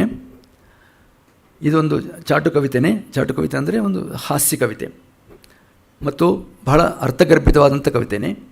15 5 15 15 25 125 ఎలమి 300 లిన్నూరు 300 తలల రేడు మిమ్ము ಧನ್ಯುಲುಗನು ವೇಟ್ಕಜೇಯು ಅಂತ. ಅಂದರೆ ಇಲ್ಲಿ ಬರೀ ಸಂಖ್ಯೆಗಳಲ್ಲಿ ಬಂದಿದೆ ನೋಡಿ. 10 5 5 15 15 25 125 300 200 300 ಇವೆಲ್ಲ ಸೇರಿಸಿದ್ರೆ 1000 ಆಗುತ್ತೆ. ಈ 1000 ಅಂದರೆ ಎಲ್ಲ ಸೇರಿದರೆ 1000 ತಲಲ ರೇಡು ಅಂದರೆ ಇಲ್ಲಿ ಆದಿಶೇಷ ಅಂತ ಲೆಕ್ಕ. 1000 ಹೆಡೆಗಳನ್ನು ಇರುವಂಥ ಹೊಂದಿರುವಂಥ ಆದಿಶೇಷನು ನಿಮ್ಮನ್ನು ಕಾಪಾಡಲಿ, ನಿಮ್ಮನ್ನು ಹರಸಲಿ ಅಂತ ಹೇಳಿ ಕೊಟ್ಟಿರುವಂಥ ಒಂದು ಪದ್ಯ ಇದು. ಮಿಮ್ಮುಲನ್ನು ಧನ್ಯುಲಗ ವೇಟ್ಕಜೇಯು, ನಿಮ್ಮನ್ನು ಧನ್ಯರನ್ನಾಗಿ ಮಾಡಲಿ ಅಂತ ಹೇಳಿರುವಂಥದ್ದು. ಇದು ಒಂದು ಕವಿತೆ ಅದು. ಆಮೇಲೆ ಇನ್ನೊಂದು, ಪೆಕ್ಕಾವುಲಿಚ್ಚು ವೇಳನು ಬಕ್ಕಾವೀಯಕೊಂಡೆನೇನಿ ಪಾಡಿಕೆ ಕೊದುವ ಪೆಕ್ಕು ದೊರಲಿಚ್ಚುಚೋ ಒಕ್ಕ ಕುಕ್ಕಲ ಕೊಡುಕೀಯಕ್ಕನ್ನ ಕೂಟಿಕೆ ಕೊದವ ಅಂತ. ಅಂದರೆ ಹಸುಗಳನ್ನು ದಾನ ಮಾಡುವಾಗ ಅನೇಕ ಹಸುಗಳನ್ನು ದಾನ ಮಾಡೋರಿದ್ದಾರೆ. ಅಂಥ ಸಂದರ್ಭದಲ್ಲಿ ನೀವು ಯಾವುದೋ ಒಂದು ಪೂರ್ತಿ ವಯಸ್ಸಾಗಿರೋಂಥ ಅಂದ್ಬಿಟ್ಟು ಏನು ಪ್ರಯೋಜನಕ್ಕೆ ಬಾರದೇ ಇರುವಂಥ ಹಸುಗಳನ್ನು ಕೊಡೋದು ಎಷ್ಟು ಮಾತ್ರ ಸಮಂಜಸ? ಆ ಥರ ಕೊಟ್ಟರೆ ತಾನೇ ನಮಗೇನು ಹಾಲಿಗೇನು ಬರ ಇಲ್ಲ, ಹಾಲಿಗೇನು ಕಷ್ಟ ಆಗೋದಿಲ್ಲ. ಹಾಗೆ ಅನೇಕವಾದಂಥ ಹೆಚ್ಚೆಚ್ಚು ದೊರೆಗಳು ನಮಗೆ ಕೊಡುವಾಗ ಏನಾದರೂ ಅವರಿಗೆ ಧನ ಸಹಾಯ ಆಗಲಿ, ಬೇರೆ ಸಹಾಯಗಳಾಗಲಿ, ದೊರೆಗಳು ಅವಾಗ ಕೊಡುವಾಗ ಇವರಿಗೆ ಈ ಒಬ್ಬ ಕುಕ್ಕಲ ಕೊಡುಕು ಅಂದರೆ ನಾಯಿ ಮಗ ಅಂತ, ಇವನು ಕೊಡದೇ ಹೋದರೆ ನಮಗೇನು ಕಡಿಮೆ ಇಲ್ಲ, ನಮಗೆ ಕೂಟಿಗೆ ಅಂದರೆ ಊಟಕ್ಕೇನು ಕಡಿಮೆ ಆಗೋದಿಲ್ಲ. ಆದ್ದರಿಂದ ಕೊಡೋರನ್ನ ಕೊಡದೇ ಇರೋರನ್ನ ಸೇರಿ ಬೈದಿರೋವಂಥದ್ದು. ಹೀಗೆ ಈ ಚಾಟು ಕವಿತೆಯಲ್ಲಿ ವಿಡಂಬನೆ, ವ್ಯಂಗ್ಯ, ನಿಂದನೆ ಎಲ್ಲ ಸೇರಿರುತ್ತೆ. ಇನ್ನೊಂದು ಕುಮಾರವ್ಯಾಸರದೇ ಒಂದಿದೆ ನೋಡಿ. ಅರಸು ರಕ್ಕಸ, ಮಂತ್ರಿ ಎಂಬುವ ಮರೆವ ಹುಲಿ, ಪರಿವಾರ ಹದ್ದಿನ ನೆರವಿ, ಬಡವರ ಭಿನ್ನಪವ ಇನ್ಯಾರು ಕೇಳುವರು, ಉರಿಯುವುದು ದೇಶ ಅಂತ. ದೇಶ ಉರಿದು ಹೋಗ್ತಾ ಇದೆ, ಯಾರೂ ಇದನ್ನು ಕೇಳೋರಿಲ್ಲ ಅನ್ನೋ ಒಂದು ಅರ್ಥದಲ್ಲಿ. ಅದೇ ತೆಲುಗಲ್ಲಿ ಅದೇ ವಿಧವಾದಂಥ ಒಂದಿದೆ ನೋಡಿ. ರಾಜ ಜಾರುಡು, ಮಂತ್ರಿ ನಿರ್ದಯುಂಡು, ನೀ ರಾಷ್ಟ್ರಂಬು ಲೋಪಲ ಪೆದ್ದಲ ಕೋತುಲು, ಜೀವಹಿಂಸಕನು ಸಂಕೋಚಿಂಪರೆವ್ವಾರಿಕಿನ್, ದಾಜಿ ಮಿಯ್ಯರು ಪಾಲಕೊಂಡ ಪೊರಿಳೋ ದಾಕ್ಷಿಣ್ಯ ಶೂನ್ಯತ್ವಮಿ, ಪಾಜಿ ಪಟ್ಟಣ ಮೇಲೆ ವಚ್ಚಿತೀನಿ ನಾ ಪಾಪಂಬು ಸರ್ವೇಶ್ವರ ಅಂತ. ಅಂದರೆ ಇಲ್ಲೂ ಅಷ್ಟೇ, ಅಲ್ಲಿ ರಾಜ ಸರಿಯಿಲ್ಲ, ಮಂತ್ರಿ ಸರಿಯಿಲ್ಲ, ಊರಲ್ಲಿ ಆ ರಾಷ್ಟ್ರದಲ್ಲಿ ಇರುವಂಥ ದೊಡ್ಡವರು ಸರಿಯಿಲ್ಲ, ಅವರೆಲ್ಲ ಕೋತಿಗಳು ಅಂತೆಲ್ಲ ಬೈದಾಕ್ಬಿಟ್ಟಿದ್ದಾರೆ. ಸೊ ಹಾಗಾಗಿ ಈ ವಿಧಂಥ ವಿಡಂಬನೆ ಸಹಿತವಾದಂಥ ಈ ಕವಿತೆಗಳು ಬಹಳ ಪ್ರಖ್ಯಾತವಾಗಿರುವಂಥವು. ಅನಂತರ ಈ ಗರಿಕಿಪಾಟಿ ನರಸಿಂಹರಾವನವರು ಅವಳ ಬಹಳ ಚಮತ್ಕಾರವಾಗಿ ಬರೆಯುವಂಥ ಅವಧಾನಿಗಳವರು. ಅವರು ಒಂದು ಬರೆದರೆ, ಈ ಬೂತು ಅನ್ನೋ ತೆಲುಗು ಪದಕ್ಕೆ ಅರ್ಥ ಏನಂದರೆ ಕೆಟ್ಟ ಬೈಗುಳ ಅಂತ. ಭಾಳ ಪೋಲಿ ಮಾತು ಅಂತ ಹೇಳಬೇಕಾದ್ರೆ ಅಂಥದ್ದನ್ನು ಅದು ಬಹಳ ಸಮಸ್ಯೆ ಕೊಟ್ಟಿದ್ರಂತೆ ಯಾರು, ಬೂತುಕು ಬೂತು ಬೂತುನಕು ಬೂತುಕು ಬೂತುಕು ಬೂತು ಬೂತುಕುನ್ನಂತ. ಈ ಸಮಸ್ಯೆಯನ್ನು ಅವರಷ್ಟು ಚೆನ್ನಾಗಿ ಉಪಯೋಗಿಸ್ಕೊಂಡಿದ್ದಾರೆ ನೋಡಿ. ನೇತಲು ಎನ್ನಿಕವುದುರಟ ನೀತಿಗನೋ ಅವಿನೀತಿಗನೋ ಸದಾ ದ್ಯೂತములివ్వి కాని మన డ్యూటీని చేయుట మానలేము మీరే తగువారు పెట్టెల రేయిబవలు పడిగాయ ನೇಗುಡಿ ಬೂತುಕು ಬೂತು ಬೂತುನಕು ಬೂತುಕು ಬೂತುಕು ಬೂತು ಬೂತುಕುನ್ನಂತ. ಇದು ಏನಪ್ಪ ಅರ್ಥ ಅಂತಂದರೆ, ಈಗ ತಾನೇ ಎಲೆಕ್ಷನ್ಸ್ ಇನ್ನೂ ನಡೀತಾ ಇದೆ. ಎಲೆಕ್ಷನ್ಸಲ್ಲಿ ಈ ಪೋಲಿಂಗ್ ಸ್ಟೇಷನ್ಸನ್ನ ನೋಡ್ಕೊಳ್ಳೋದಕ್ಕೆ ಪೋಲಿಂಗ್ ಪರ್ಸನಲ್ ಬೇಕಲ್ಲ, ಕೆಲವು ಎಂಪ್ಲಾಯೀಸ್ನೆಲ್ಲ ಅಲ್ಲಿಗೆ ಕಳಿಸ್ತಾರೆ. ಅವ್ರನ್ನೆಲ್ಲ ಬೇರೆ ಬೇರೆ ಡಿಪಾರ್ಟ್ಮೆಂಟ್ಸಿಂದ ಬಂದಿರೋರನ್ನ ಕರೆಸಿ ಅವರಿಗೆ ಇನ್ಸ್ಟ್ರಕ್ಷನ್ಸ್ ಕೊಡ್ತಾರೆ. ಅಲ್ಲಿರೋ ಅಂಥ ಈ BBMPನವರು ಅಂತ ಅಂದ್ಕೊಳ್ಳೋಣ.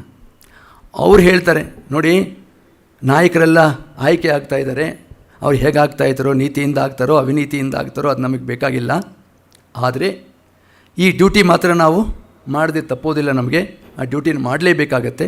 ಆದ್ದರಿಂದ ಆವಾಗ ಪೆಟ್ಟೆಲು ಅಂತಂದರೆ ಈ ಬಾಕ್ಸಸ್ಸು, ಬ್ಯಾಲೆಟ್ ಬಾಕ್ಸ್ಗಳನ್ನ ಕಾಯೋದಕ್ಕೆ ನೀವೇ ಸರಿ, ಇನ್ಯಾರೂ ಇಲ್ಲ.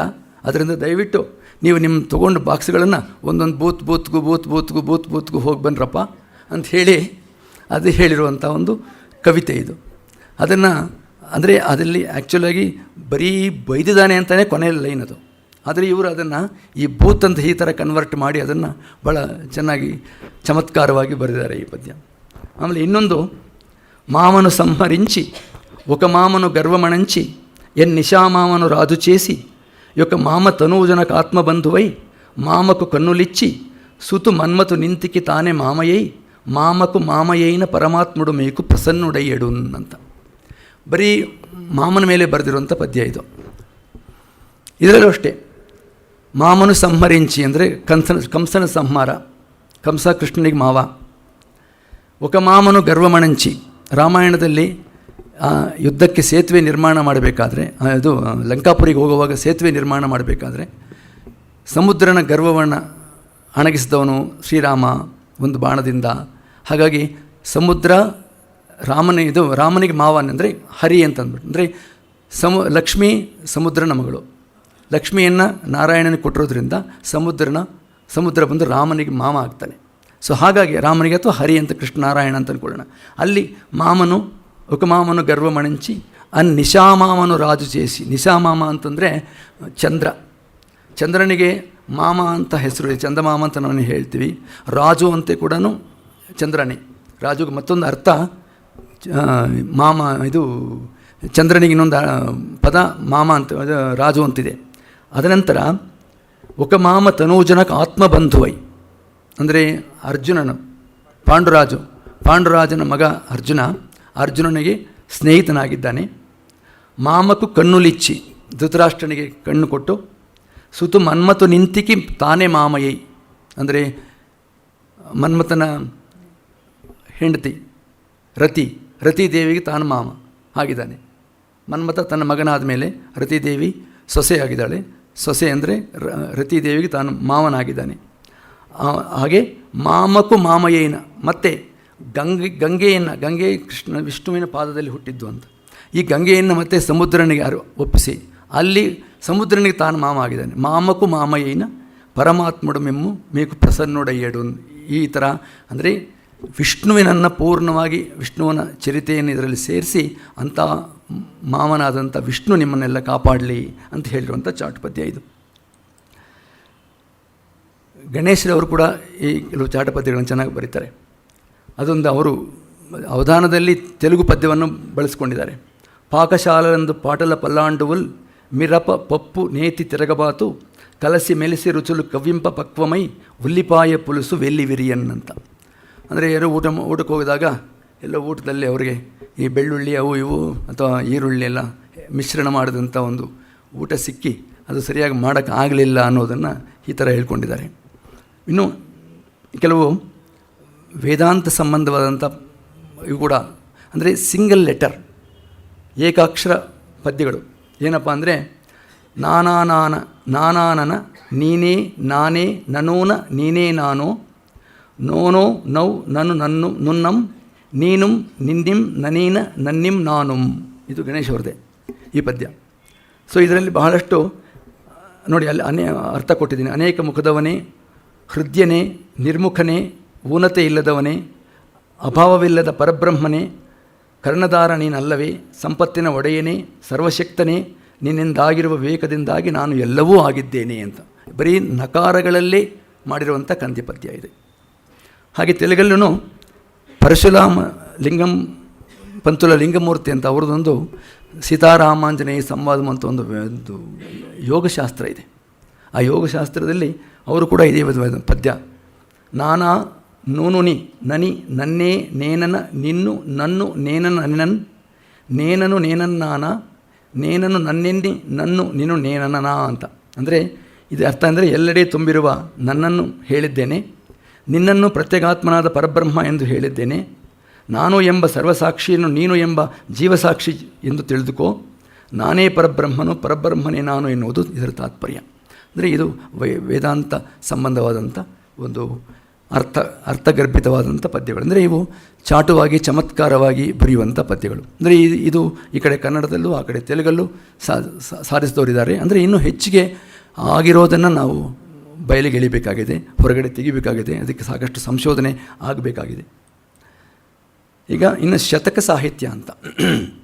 ಶತಕಗಳು ಒಂದೇ 100 ಪದ್ಯಗಳು ಅಥವಾ 108 ಪದ್ಯಗಳನ್ನು ನಾವು ಒಂದು ವಸ್ತುವಿನ ಮೇಲೆ ಆಗಲಿ ಅಥವಾ ಬೇರೆ ಬೇರೆ ವಸ್ತುಗಳ ಮೇಲಾಗಲಿ ಬರೆಯುವಂಥದ್ದು.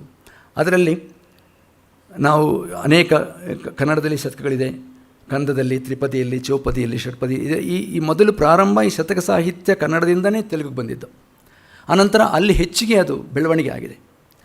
ಹಾಗಾಗಿ ಇದರಲ್ಲಿ ವಸ್ತು ಒಂದೇ ರೀತಿ ಇರೋದಿಲ್ಲ. ತಾವು ವೇಮನ ಶತಕ ಅಂತ ಕೇಳಿರ್ಬೋದು. ಅದೇ ವಿಧವಾಗಿ ಈ ಕಡೆ ಸರ್ವಜ್ಞನ ವಚನಗಳಲ್ಲಿ ನಾವು ಕಾಣಬಹುದು.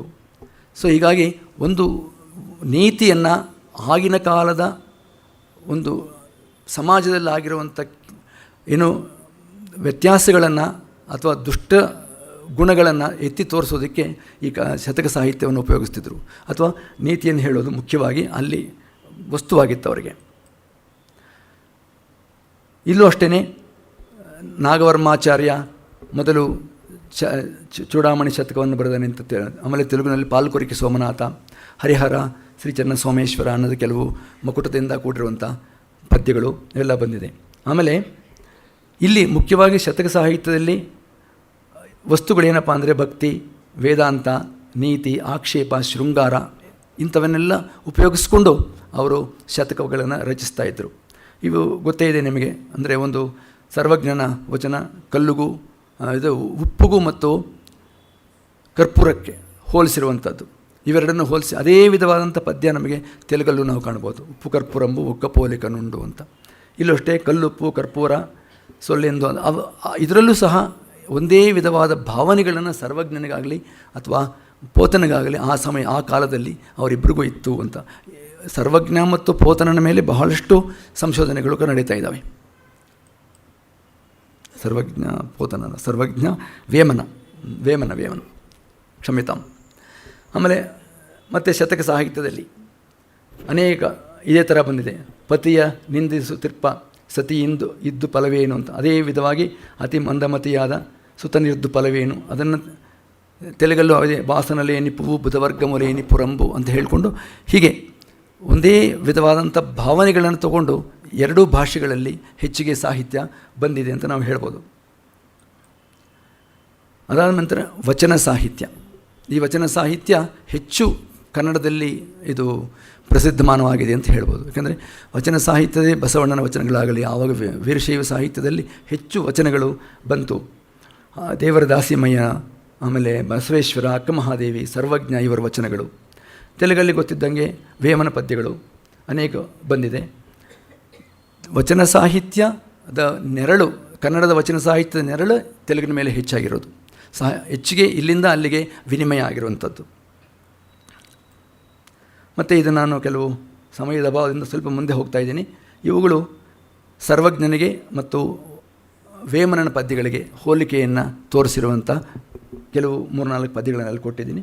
ಅದು ಒಂದೇ ವಿಧವಾದಂಥ ಅಭಿಪ್ರಾಯಗಳನ್ನು ಹೊಂದಿರುವಂಥ ಇಬ್ಬರು ಕವಿಗಳ ರಚನೆಗಳು. ಹೀಗೆ ವಚನ ಸಾಹಿತ್ಯದಲ್ಲಿ ಕೂಡ ನಾವು ಎರಡೂ ಭಾಷೆಗಳಿಗೆ ಹೆಚ್ಚಿನ ಸಾಮ್ಯತೆಯನ್ನು, ಸಾದೃಶ್ಯಗಳನ್ನು ಕಾಣಬಹುದು ಅನ್ನೋ ವಿಚಾರವನ್ನು ಇಲ್ಲಿ ಪ್ರಸ್ತುತಪಡಿಸಿದ್ದೀನಿ.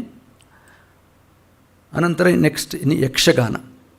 ಯಕ್ಷಗಾನ ಕೂಡ ಕರ್ನಾಟಕದಲ್ಲಿ ಪ್ರಾರಂಭ ಆಗಿದ್ದು ಮೊದಲು. ಕರ್ನಾಟಕದಲ್ಲಿ ಪ್ರಾರಂಭ ಆಗಿ ತದನಂತರ ಆಂಧ್ರ ದೇಶಕ್ಕೆ ಇದು ಹೋಗಿರುವಂಥದ್ದು. ಆಂಧ್ರ ದೇಶದಲ್ಲಿ ಇದು ಏನೆಂದರೆ ಒಂದು ದುರದೃಷ್ಟ ಅಂದರೆ ಅಲ್ಲಿ ಹೆಚ್ಚು ಪ್ರದರ್ಶನಗಳನ್ನು ಕಂಡಿಲ್ಲ. ಇದು ಅಂದರೆ ಯಕ್ಷಗಾನಗಳಲ್ಲಿ 2 ವಿಧಾನ ಹೇಳ್ತಾರೆ. ಒಂದು ಬಯಲಾಟ ಅಂತ ಹೇಳಿ, ಅಂದರೆ ಆ ಕಾಲದಲ್ಲಿ ಈ ಬೀದಿ ನಾಟಕಗಳು, ಕೇಳಿಕೆಗಳು ಅಂತ ಹೇಳ್ತಿದ್ರು, ಅವುಗಳನ್ನು ಹೆಚ್ಚು ಬಳಸ್ಕೊಂಡಿದ್ದಾರೆ. ಅಂದರೆ ಅವು ಕಾವ್ಯ ರೂಪಗಳಲ್ಲಿ ಇದ್ದಾವೆ ಹೊರತು ಕೆಲವು ಪ್ರದರ್ಶನ ರೂಪಕ್ಕೆ ಬಂದಿಲ್ಲ. ಆದರೆ ಇಲ್ಲಿ ಕರ್ನಾಟಕದಲ್ಲಿ ಮುಖ್ಯವಾಗಿ ನಾವು ದಕ್ಷಿಣ ಕನ್ನಡ, ಉತ್ತರ ಕನ್ನಡ ಆ ಪ್ರಾಂತಗಳಲ್ಲಿ ಅದು ಹೆಚ್ಚು ಯಕ್ಷಗಾನವನ್ನು ಉಪಯೋಗಿಸ್ಕೊಂಡಿದ್ದಾರೆ ಅವರು. ಆ ಯಕ್ಷಗಾನವನ್ನು ಇವತ್ತಿಗೂ ಪ್ರದರ್ಶನ ಕಲೆಯಾಗಿ, ರಂಗಭೂಮಿ ಕಲೆಯಾಗಿ ಅದನ್ನು ಉಪಯೋಗ ಮಾಡ್ತಿದ್ದಾರೆ. ಆದರೆ ಆಂಧ್ರದಲ್ಲಿ ಇದನ್ನು ಆಗ್ತಾ ಇಲ್ಲ, ಅದು ಅಲ್ಲಿ ಪೂರ್ಣವಾಗಿ ನಶಿಸಿ ಹೋಗಿದೆ ಅಂತಲೇ ಹೇಳಬೇಕು. ಇದು ಮುಂದಕ್ಕೆ ಹೋಗ್ತೀನಿ. ಈಗ ನೆಕ್ಸ್ಟ್ ಮುಂದಿನ ಅವಧಾನ ಕಲೆ. ಅವಧಾನ ಕಲೆಯಲ್ಲೂ ಅಷ್ಟೇ, ಇದು ಯಾವಾಗ ಈ ಥರ ಹುಟ್ಟಿದೆ ಅಂತ ನಾವು ಹೇಳೋದಕ್ಕಿನ್ನೂ ಅಷ್ಟು ಸರಿಯಾದ ಆಧಾರಗಳು ಸಿಕ್ಕಿಲ್ಲ. ಶತಾವಧಾನಿಗಳೇ ತಮ್ಮ ಗ್ರಂಥದಲ್ಲಿ, ಅವಧಾನ ಕಲೆ ಗ್ರಂಥದಲ್ಲಿ ಬರ್ಕೊಂಡಿದ್ದಾರೆ, ಇದು ಇದಮಿತ್ತಂ ಅಂತ ಹೇಳೋಕ್ಕೆ ಆಗೋದಿಲ್ಲ ಅಂತ ಹೇಳಿಬಿಟ್ಟು. ಹಾಗಾಗಿ ಇದರ ಹುಟ್ಟು ಕೂಡ ಯಾವಾಗ ಆಯಿತು ಅಂತ ನಮಗೆ ನಿಖರವಾಗಿ, ನಿಶ್ಚಯವಾಗಿ ಹೇಳೋದು ಕಷ್ಟ ಆಗಿದೆ. ಆದರೆ ಮೊದಲು ಕನ್ನಡದಲ್ಲಿ ಇದ್ದಿದ್ದು ಆಂಧ್ರ ದೇಶಕ್ಕೆ ಹೋಗಿ ಚೆನ್ನಾಗಿ ಬೆಳೆದು ನಿಂತಿದೆ ಅಲ್ಲಿ. ಅಂದರೆ ನೀವು ಹೇಳಬೇಕಾದ್ರೆ ಇವತ್ತಿಗೂ ಆಂಧ್ರ ದೇಶದಲ್ಲಿ 35-40 ಜನ ಅವಧಾನಿಗಳು ಸಿಗ್ತಾರೆ ನಮಗೆ. ಆದರೆ ಕನ್ನಡ ದೇಶದಲ್ಲಿ ಅದಿನ್ನೂ ಹೆಚ್ಚಿಗೆ ಬೆಳಿಬೇಕಾಗಿದೆ. ಆವಾಗ ಗಣೇಶ್ ಅವರು ಹೇಳ್ತಾ ಇರ್ತಾರೆ, ಈ ಕಲೆಯನ್ನು ಬೆಳೆಸೋರು ಇನ್ನೂ ಮುಂದೆ ಬರಬೇಕು, ಸಾಹಿತ್ಯದಲ್ಲಿ ಹೆಚ್ಚಿನ ಆಸಕ್ತಿಯನ್ನು ತೋರುವಂಥ ಜನ ಬರಬೇಕು. ಅವಧಾನ ಕಲೆ ಬಹಳ ಉತ್ಕೃಷ್ಟವಾದಂಥ ಕಲೆ, ಅದು ವಿದ್ವತ್ಪೂರ್ಣ ಪಾಂಡಿತ್ಯವನ್ನು ಹೊಂದಿರುವಂಥದ್ದು ಒಂದು ಕಲೆ, ಅದನ್ನು ಬೆಳೆಸ್ಕೋಬೇಕು ಅಂತ ಹೇಳಿ ಅವ್ರು ಹೇಳ್ತಾ ಇರ್ತಾರೆ. ಹಾಗೆ ನಾನು ಹಾಗೆ ಹೇಳಿದಾಗೆ ಕನ್ನಡದಲ್ಲಿ ಬೆಳ್ಳಾವಿ ನರಹರಿ ಶಾಸ್ತ್ರಿಗಳಲ್ಲಿ ಜೊತೆ ನಿಂತೋಗಿತ್ತದು. ಆಮೇಲೆ ಅವರು ಸದಾನಂದ ಶಾಸ್ತ್ರಿಗಳ ಮೂಲಕ ಮತ್ತೆ ಬೆಳಕಿಗೆ ಬಂದು, ಅನಂತರ ಈಗ ಶತಾವಧಾನಿ ಗಣೇಶ್ ಅವರು ಇತ್ತೀಚೆಗೆ 1000 ಅವಧಾನಗಳನ್ನು ಮುಗಿಸಿದ್ರು ಅವರು, ಮತ್ತು 2 ಶತಾವಧಾನಗಳನ್ನು ಕೂಡ ಮಾಡಿರುವಂಥ ಕೀರ್ತಿ ಅವರದು. ಅವರು ನಮ್ಮ ಕರ್ನಾಟಕದ ಒಂದು ವಿದ್ವಾನ್ಮಣಿ, ಅದೃಷ್ಟವೇ ನಮಗೆ ನಮ್ಮ ಕರ್ನಾಟಕ ದೇಶಕ್ಕೆ. ಹಾಗೆ ಇನ್ನೊಂದು ನಮಗೆ ಸಣ್ಣ ವಿಚಾರ ಹೇಳಬೇಕು ಅಂತಂದರೆ, ಪೂರ್ವ ಗೋದಾವರಿ ಜಿಲ್ಲೆ ಆಂಧ್ರದಲ್ಲಿ 15 ವರ್ಷದ ಬಾಲಕ SSLC ಓದೋವನು, ಅವನು 100 ಅವಧಾನಗಳನ್ನು ಮಾಡಿದಾನಂತೆ. 93-96ನೇ ಇಸ್ವಿ ಮಧ್ಯ, ಅದು ಎಂತೆಂಥ ಮಹಾಮಹಿಮರೆಲ್ಲ ಪೃಚ್ಛಕರಾಗಿದ್ದಾಗ ಅವರ ಮಧ್ಯೆ ಕೂತು, ಅಂದರೆ ಈ ಅವಧಾನ ಕಲೆ ಭಗವಂತನ ಒಂದು ಕೃಪೆ, ಆ ಅಂಶ ಇರಲೇಬೇಕು. ನಾವು ಅವ್ರು ಎಷ್ಟೇ ಹೇಳಿದ್ರು, ಒಂದು ಸಾರಿ ಗರಿಕಪಾಟಿ ನರಸಿಂಹರವ್ರು ಹೇಳಿದ್ರು, ನೀವು 1000 ಪದ್ಯ ನೀವು ಕಂಠಸ್ಥ ಮಾಡ್ಕೊಂಡು ಬನ್ನಿ, ನಾನು ನಿಮ್ಮನ್ನು ಅವಧಾನಿ ಮಾಡ್ತೀನಿ ಅಂತ. ಅವರು ಹೇಳಿರ್ಬೋದು ಅವರ ಒಂದು ಪಾಂಡಿತ್ಯದಿಂದ. ಆದರೆ ಅವಧಾನ ಆಗಬೇಕಾದ್ರೆ ಯಾವುದೋ ಒಂದು ಪೂರ್ವ ಅಂಶ ಇರಲೇಬೇಕದು. ಇಲ್ಲದೆ ಹೋದರೆ, ಆ ಸುಕೃತ ಇಲ್ಲದೆ ಹೋದರೆ ಬಹಳ ಕಷ್ಟವಾಗುತ್ತೆ. ಅದು ಅಷ್ಟು ಸುಲಭವಾದ ಕಲೆ ಅಲ್ಲ. ಮತ್ತು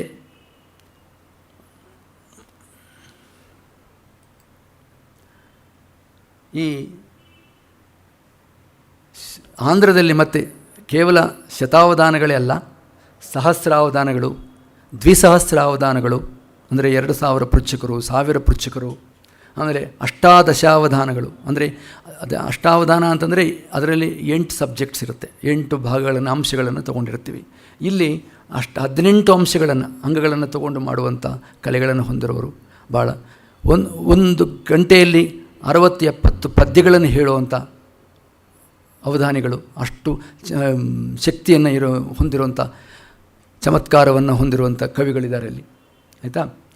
ಅದು ಇನ್ನೊಂದೇನು ಅಂದರೆ, ಆವಾಗ ಸುಮಾರು 95-96ನೇ ಇಸ್ವಿಯಲ್ಲಿ ತುಂಬ ಅವಧಾನಗಳು ನಡೀತಲ್ಲಿ. ಈ ನಮ್ಮ ಇವಾಗೇನು T20 ಕ್ರಿಕೆಟ್ ಮ್ಯಾಚ್ಗಳು ಎಷ್ಟು ಬಿರುಸಾಗಿ ನಡೀತಾ ಇದೆ, ಆ ಬಿರುಸಲ್ಲಿ ಆವಾಗ ಅವಧಾನಗಳು ಒಬ್ಬರ ಮೇಲೆ ಒಬ್ಬರು ಸ್ಪರ್ಧಾತ್ಮಕವಾಗಿ ನಡ್ಕೊಂಡು ಹೋಯ್ತದು. ಅಂದರೆ ಅದು ಆರೋಗ್ಯಯುತವಾದಂಥ ಸ್ಪರ್ಧೆ ಅಷ್ಟೇ. ಆಮೇಲೆ ಈಗ ಗಣೇಶ್ ಅವರ ವಿಷಯ ಹೇಳಿದ್ದೀನಿ. ಕರ್ನಾಟಕದಲ್ಲಿ ಇನ್ನೂ ಈ ಕಲೆ ಹೆಚ್ಚಿಗೆ ಬೆಳಿಬೇಕಾಗಿದೆ. ಅನಂತರ ಇದು ಒಂದು ರಂಜನೆಗೋಸ್ಕರವಾಗಿ ಈ ಪದ್ಯವನ್ನು ಹೇಳ್ತಾ ಇದ್ದೀನಿ. ನಮ್ಮ ಇವರು ಲಾಸಿನಿ ಛಂದಸ್ಸಿನಲ್ಲಿ ಗಣೇಶ್ ಅವರು ಹೇಳಿರುವಂಥದ್ದೇ. ರನ್ನುಗಳನ್ನು ಸುಲಭವಾಗಿ ಅರ್ಥವಾಗುತ್ತೆ ಅಂತಂದರೆ ಇಲ್ಲ. ರನ್ನುಗಳನ್ನು, ಸ್ಲೋಗನ್ನುಗಳನ್ನು, ಶಾಂಪೇನುಗಳನ್ನು ಪಡೆದು ವಿಕೆಟ್ ಕೀಪರನ್ನು ಹಠಾತ್ ಬೌಲರನ್ನು ನಟಚ್ಛಲವ ತೊಡೆದು 100 ಮೀರಿ ಪರಿಪೂರ್ಣವಾಗಿ ತಲೆ ಚೂರ್ಣವಾಗದಂತೆ ಉಳಿದು ಬೆಳೆದು ಬಲ್ಮೆಗಳ ಪಡೆಯುವ ಕ್ರಿಕೆಟ್ ಅವಧಾನದಂತೆ ಅಂತ ಹೇಳಿದರು.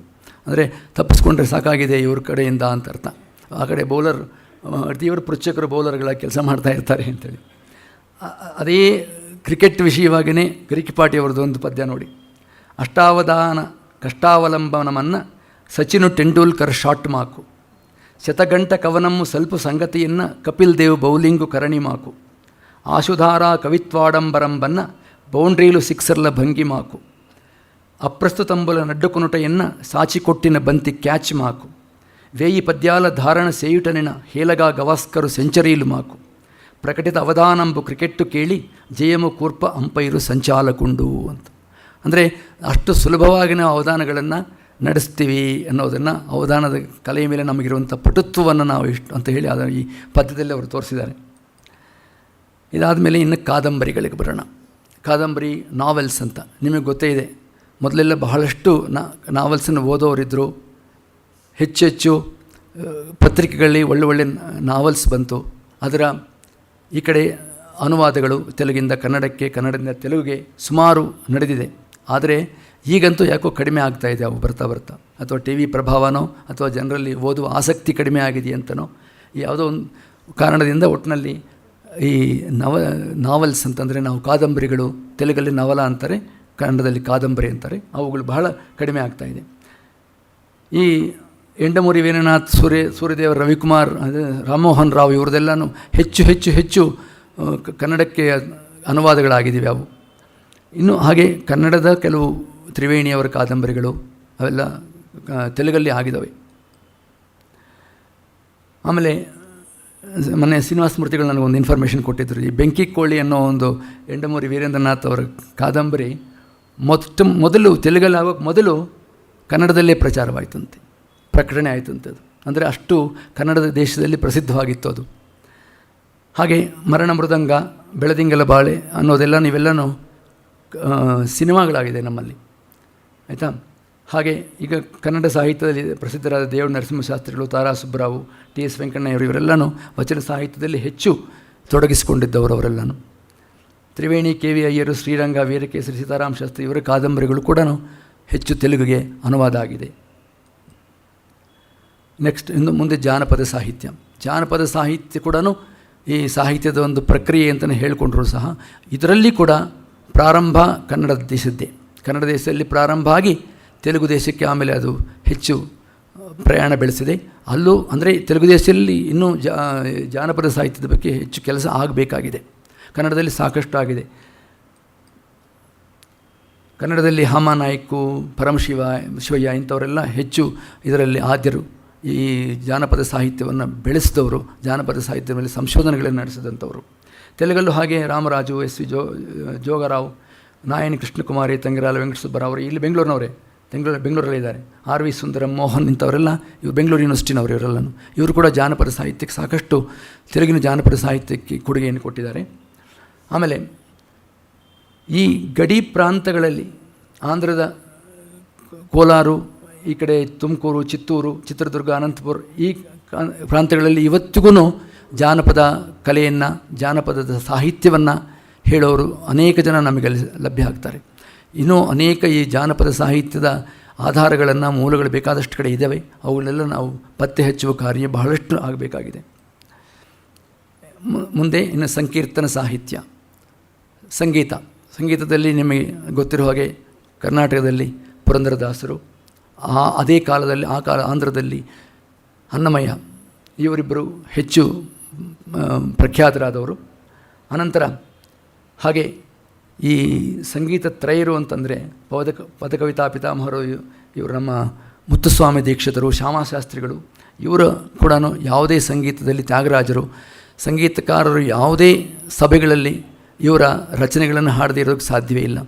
ಪ್ರತಿಯೊಬ್ಬರು ಮುಖ್ಯವಾಗಿ ತ್ಯಾಗರಾಜರ ಕೀರ್ತನೆಗಳನ್ನು ಕರ್ನಾಟಕ ದೇಶದಲ್ಲಾಗಲಿ ಆಂಧ್ರ ದೇಶದಲ್ಲಾಗಲಿ ಈ ತ್ಯಾಗರಾಜ ಕೀರ್ತನೆಯನ್ನು ಹಾಡಬೇಕಾಗಿರುವಂಥ ಒಂದು ಅನಿವಾರ್ಯತೆಯೇ ಇದೆ ಅಂತ ಹೇಳಬೇಕಾಗತ್ತೆ.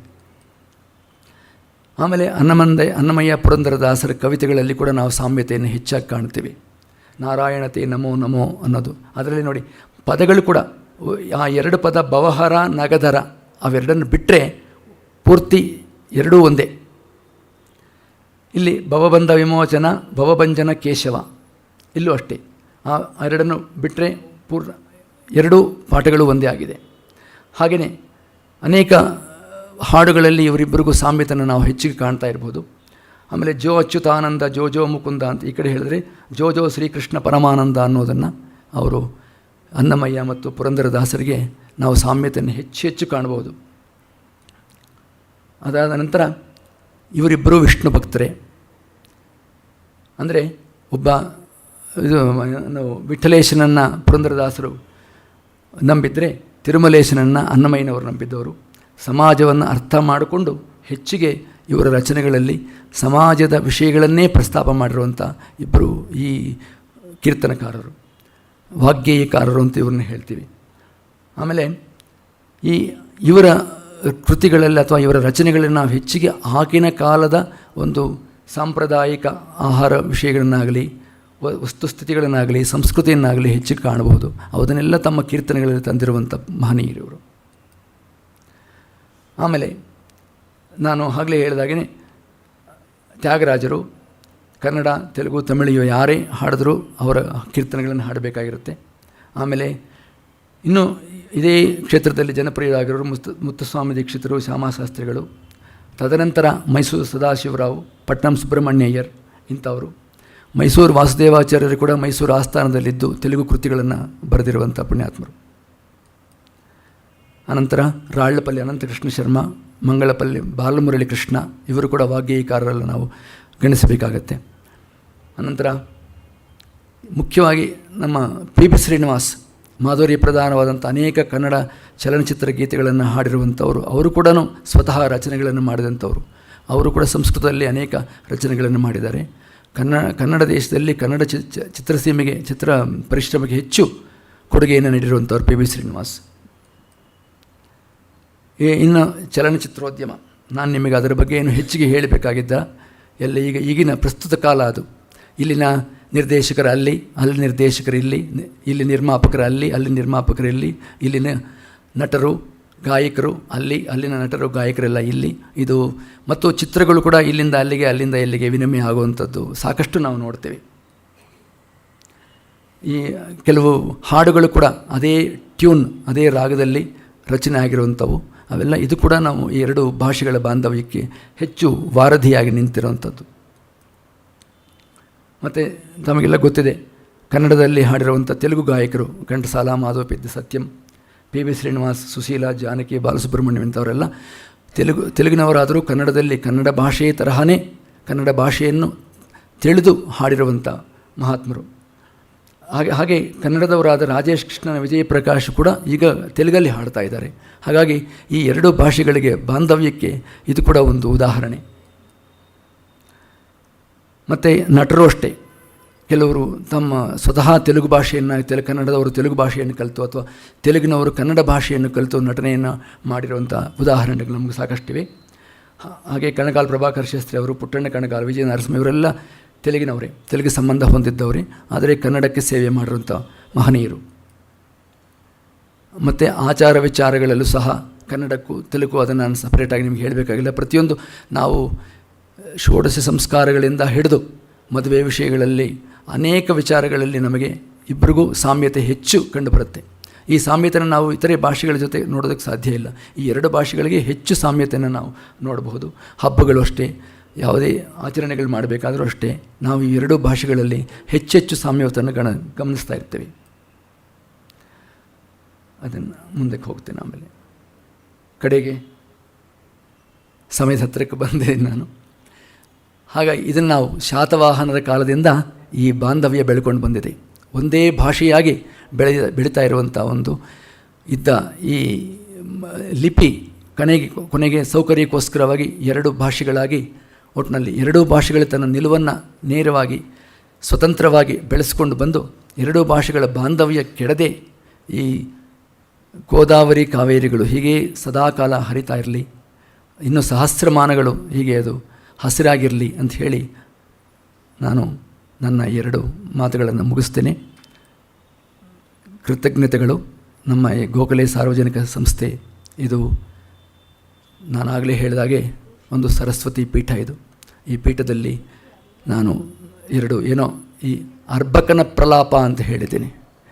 ಇವರ ಇದನ್ನು ದಯವಿಟ್ಟು ನೀವು ತಾವೆಲ್ಲ ಕೇಳಿದ್ದಕ್ಕೆ ಮತ್ತು ಈ ಅವಕಾಶ ನನಗೆ ಕಲ್ಪಿಸಿದ್ದಕ್ಕೆ ಮಾಸ್ತಿ ಅಧ್ಯಯನ ಪೀಠದ ವಿದುಷಿಮಣಿ ವಸಂತಶ್ರೀ ಅವರಿಗೆ, ನನ್ನ ಹೆಸರನ್ನು ಸೂಚಿಸಿ ಸೂತ್ರಧಾರಿಯಾದಂಥ ಶ್ರೀನಿವಾಸ ಮೂರ್ತಿ ಅವರಿಗೆ, ನನ್ನ ಹಿತೈಷಿಗಳು, ಬಂಧುವರ್ಗದವರು, ಯೋಗ ಬಂಧುಗಳು, ಸ್ನೇಹಿತರು, ಎಲ್ಲ ಆಪ್ತರು ಇತರಿಗೆ ಮತ್ತು ನನ್ನ ಈ ಅಧಿಕ ಪ್ರಸಂಗವನ್ನು ಕೇಳಿದ ಎಲ್ಲ ಈ ಶ್ರೋತೃಗಳಿಗೆ, ವಿದ್ವನ್ಮಣಿಗಳಿಗೆ, ಈ ಸಭೆ ದೇವಸಭೆ ಹಾಗಾಗಿ ಇವರೆಲ್ಲರಿಗೂ ನನ್ನ ಕೃತಜ್ಞತಾಪೂರ್ವಕ ವಂದನೆಗಳನ್ನು ಸಲ್ಲಿಸ್ತೀನಿ. ಧನ್ಯವಸ್ಮಿ.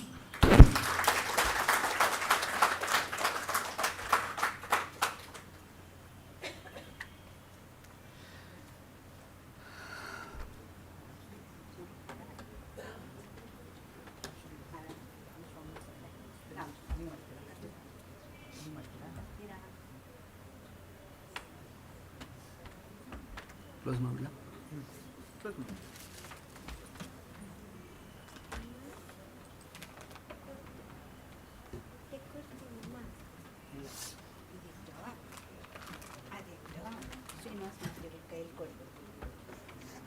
ಒಂದು ಜೋಕ್ ಓದಿದ್ದು ಜ್ಞಾಪಕ ಆಗುತ್ತೆ.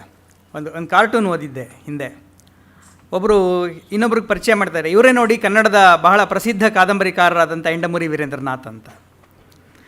ಅಂದರೆ ಎಂಡಮೂರಿ ತೆಲುಗಲ್ಲಿ ಬರೆಯೋರು ಕನ್ನಡದವರು ಅಲ್ಲ ಅನ್ನೋದು ಮರ್ತೋಗುವಷ್ಟರ ಮಟ್ಟಿಗೆ ಕನ್ನಡದಲ್ಲಿ ತೆಲುಗು ಸಾಹಿತ್ಯ ಬಂದಿದೆ. ಅದೇ ರೀತಿಯಲ್ಲಿ ಅಷ್ಟು ಪ್ರಮಾಣದಲ್ಲಿ ಅಲ್ದಿರ ಇದ್ದರೂ ಕೂಡ ಕನ್ನಡದ ಕೃತಿಗಳು ತೆಲುಗಿಗೆ ಹೋಗಿದೆ. ಈ ತರಹದ ಕನ್ನಡ ಮತ್ತು ತೆಲುಗಿನ ಕೊಡುಕೊಳ್ಳುವಿಕೆಯ ಈ ಸಂಬಂಧವನ್ನು ಶಾತವಾಹನರ ಕಾಲದಿಂದ ಇತ್ತೀಚಿನ ದಿನಗಳವರೆಗೆ ಬಹಳ ಸುಂದರವಾಗಿ ನಮ್ಮ ಕಣ್ಣು ಮುಂದೆ ಬರುವ ಹಾಗೆ ಡಾಕ್ಟರ್ ಅನಂತರಾಮನ್ ಅವರು ಚಿತ್ರಿಸಿದ್ದಾರೆ. ಅವರಿಗೆ ಮಾಸ್ತಿ ಅಧ್ಯಯನ ಪೀಠದ ಪರವಾಗಿ, ಗೋಖಲೆ ಸಾರ್ವಜನಿಕ ವಿಚಾರ ಸಂಸ್ಥೆಯ ಪರವಾಗಿ ಹಾಗೂ ತಮ್ಮೆಲ್ಲರ ಪರವಾಗಿ ನಾನು ಧನ್ಯವಾದಗಳನ್ನು ಸಮರ್ಪಿಸ್ತಾ ಇದ್ದೀನಿ.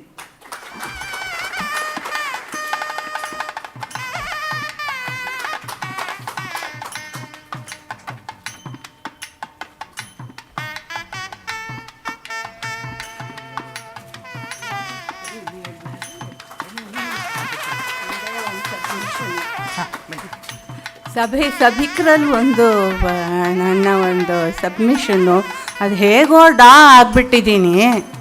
ವಿದುಷಿ ಮಣಿ ಖಂಡಿತ ಅಲ್ಲ, ಅದನ್ನೆಲ್ಲ ನೀವೆಲ್ಲ ಹೇಳಬೇಕಾಗಿರೋದು.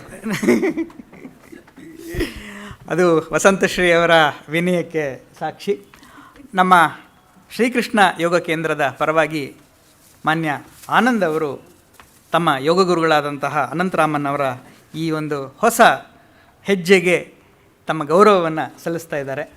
ದಯವಿಟ್ಟು ಆನಂದ್ ಅವರು.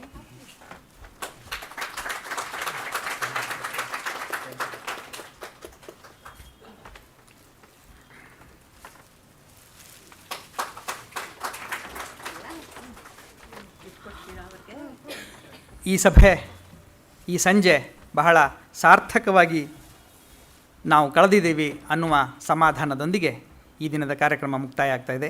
ಎಲ್ಲರಿಗೂ ನಮಸ್ಕಾರ, ಶುಭರಾತ್ರಿ. ನಾಡಿದ್ದು ನಾಡಿಸೋಜ ಅವರ ಉಪನ್ಯಾಸ ಇದೆ. ಕನ್ನಡದ ಖ್ಯಾತ ಕತೆಗಾರರು ಮತ್ತು ಇತ್ತೀಚೆಗೆ ಕನ್ನಡ ಸಾಹಿತ್ಯ ಸಮ್ಮೇಳನದ ಅಧ್ಯಕ್ಷರಾಗಿದ್ದಂತಹ ಡಾಕ್ಟರ್ ನಾಡ್ ಡಿಸೋಜಾ ಅವರು ಬರ್ತಾ ಇದ್ದಾರೆ. ದಯಮಾಡಿ ಪರಿಸರ ಅನ್ನುವ ವಿಷಯವನ್ನು ಕುರಿತು ಮಾತಾಡ್ತಾರೆ. ದಯವಿಟ್ಟು ತಾವು ಆ ಸಭೆಗೆ ಕೂಡ ಇದೇ ರೀತಿಯಲ್ಲಿ ಹೆಚ್ಚಿನ ಸಂಖ್ಯೆಯಲ್ಲಿ ಬಂದು ಪ್ರೋತ್ಸಾಹಿಸಬೇಕು ಅಂತ ಹೇಳಿ ಕೋರ್ಕೋತೀನಿ. ನಮಸ್ಕಾರ.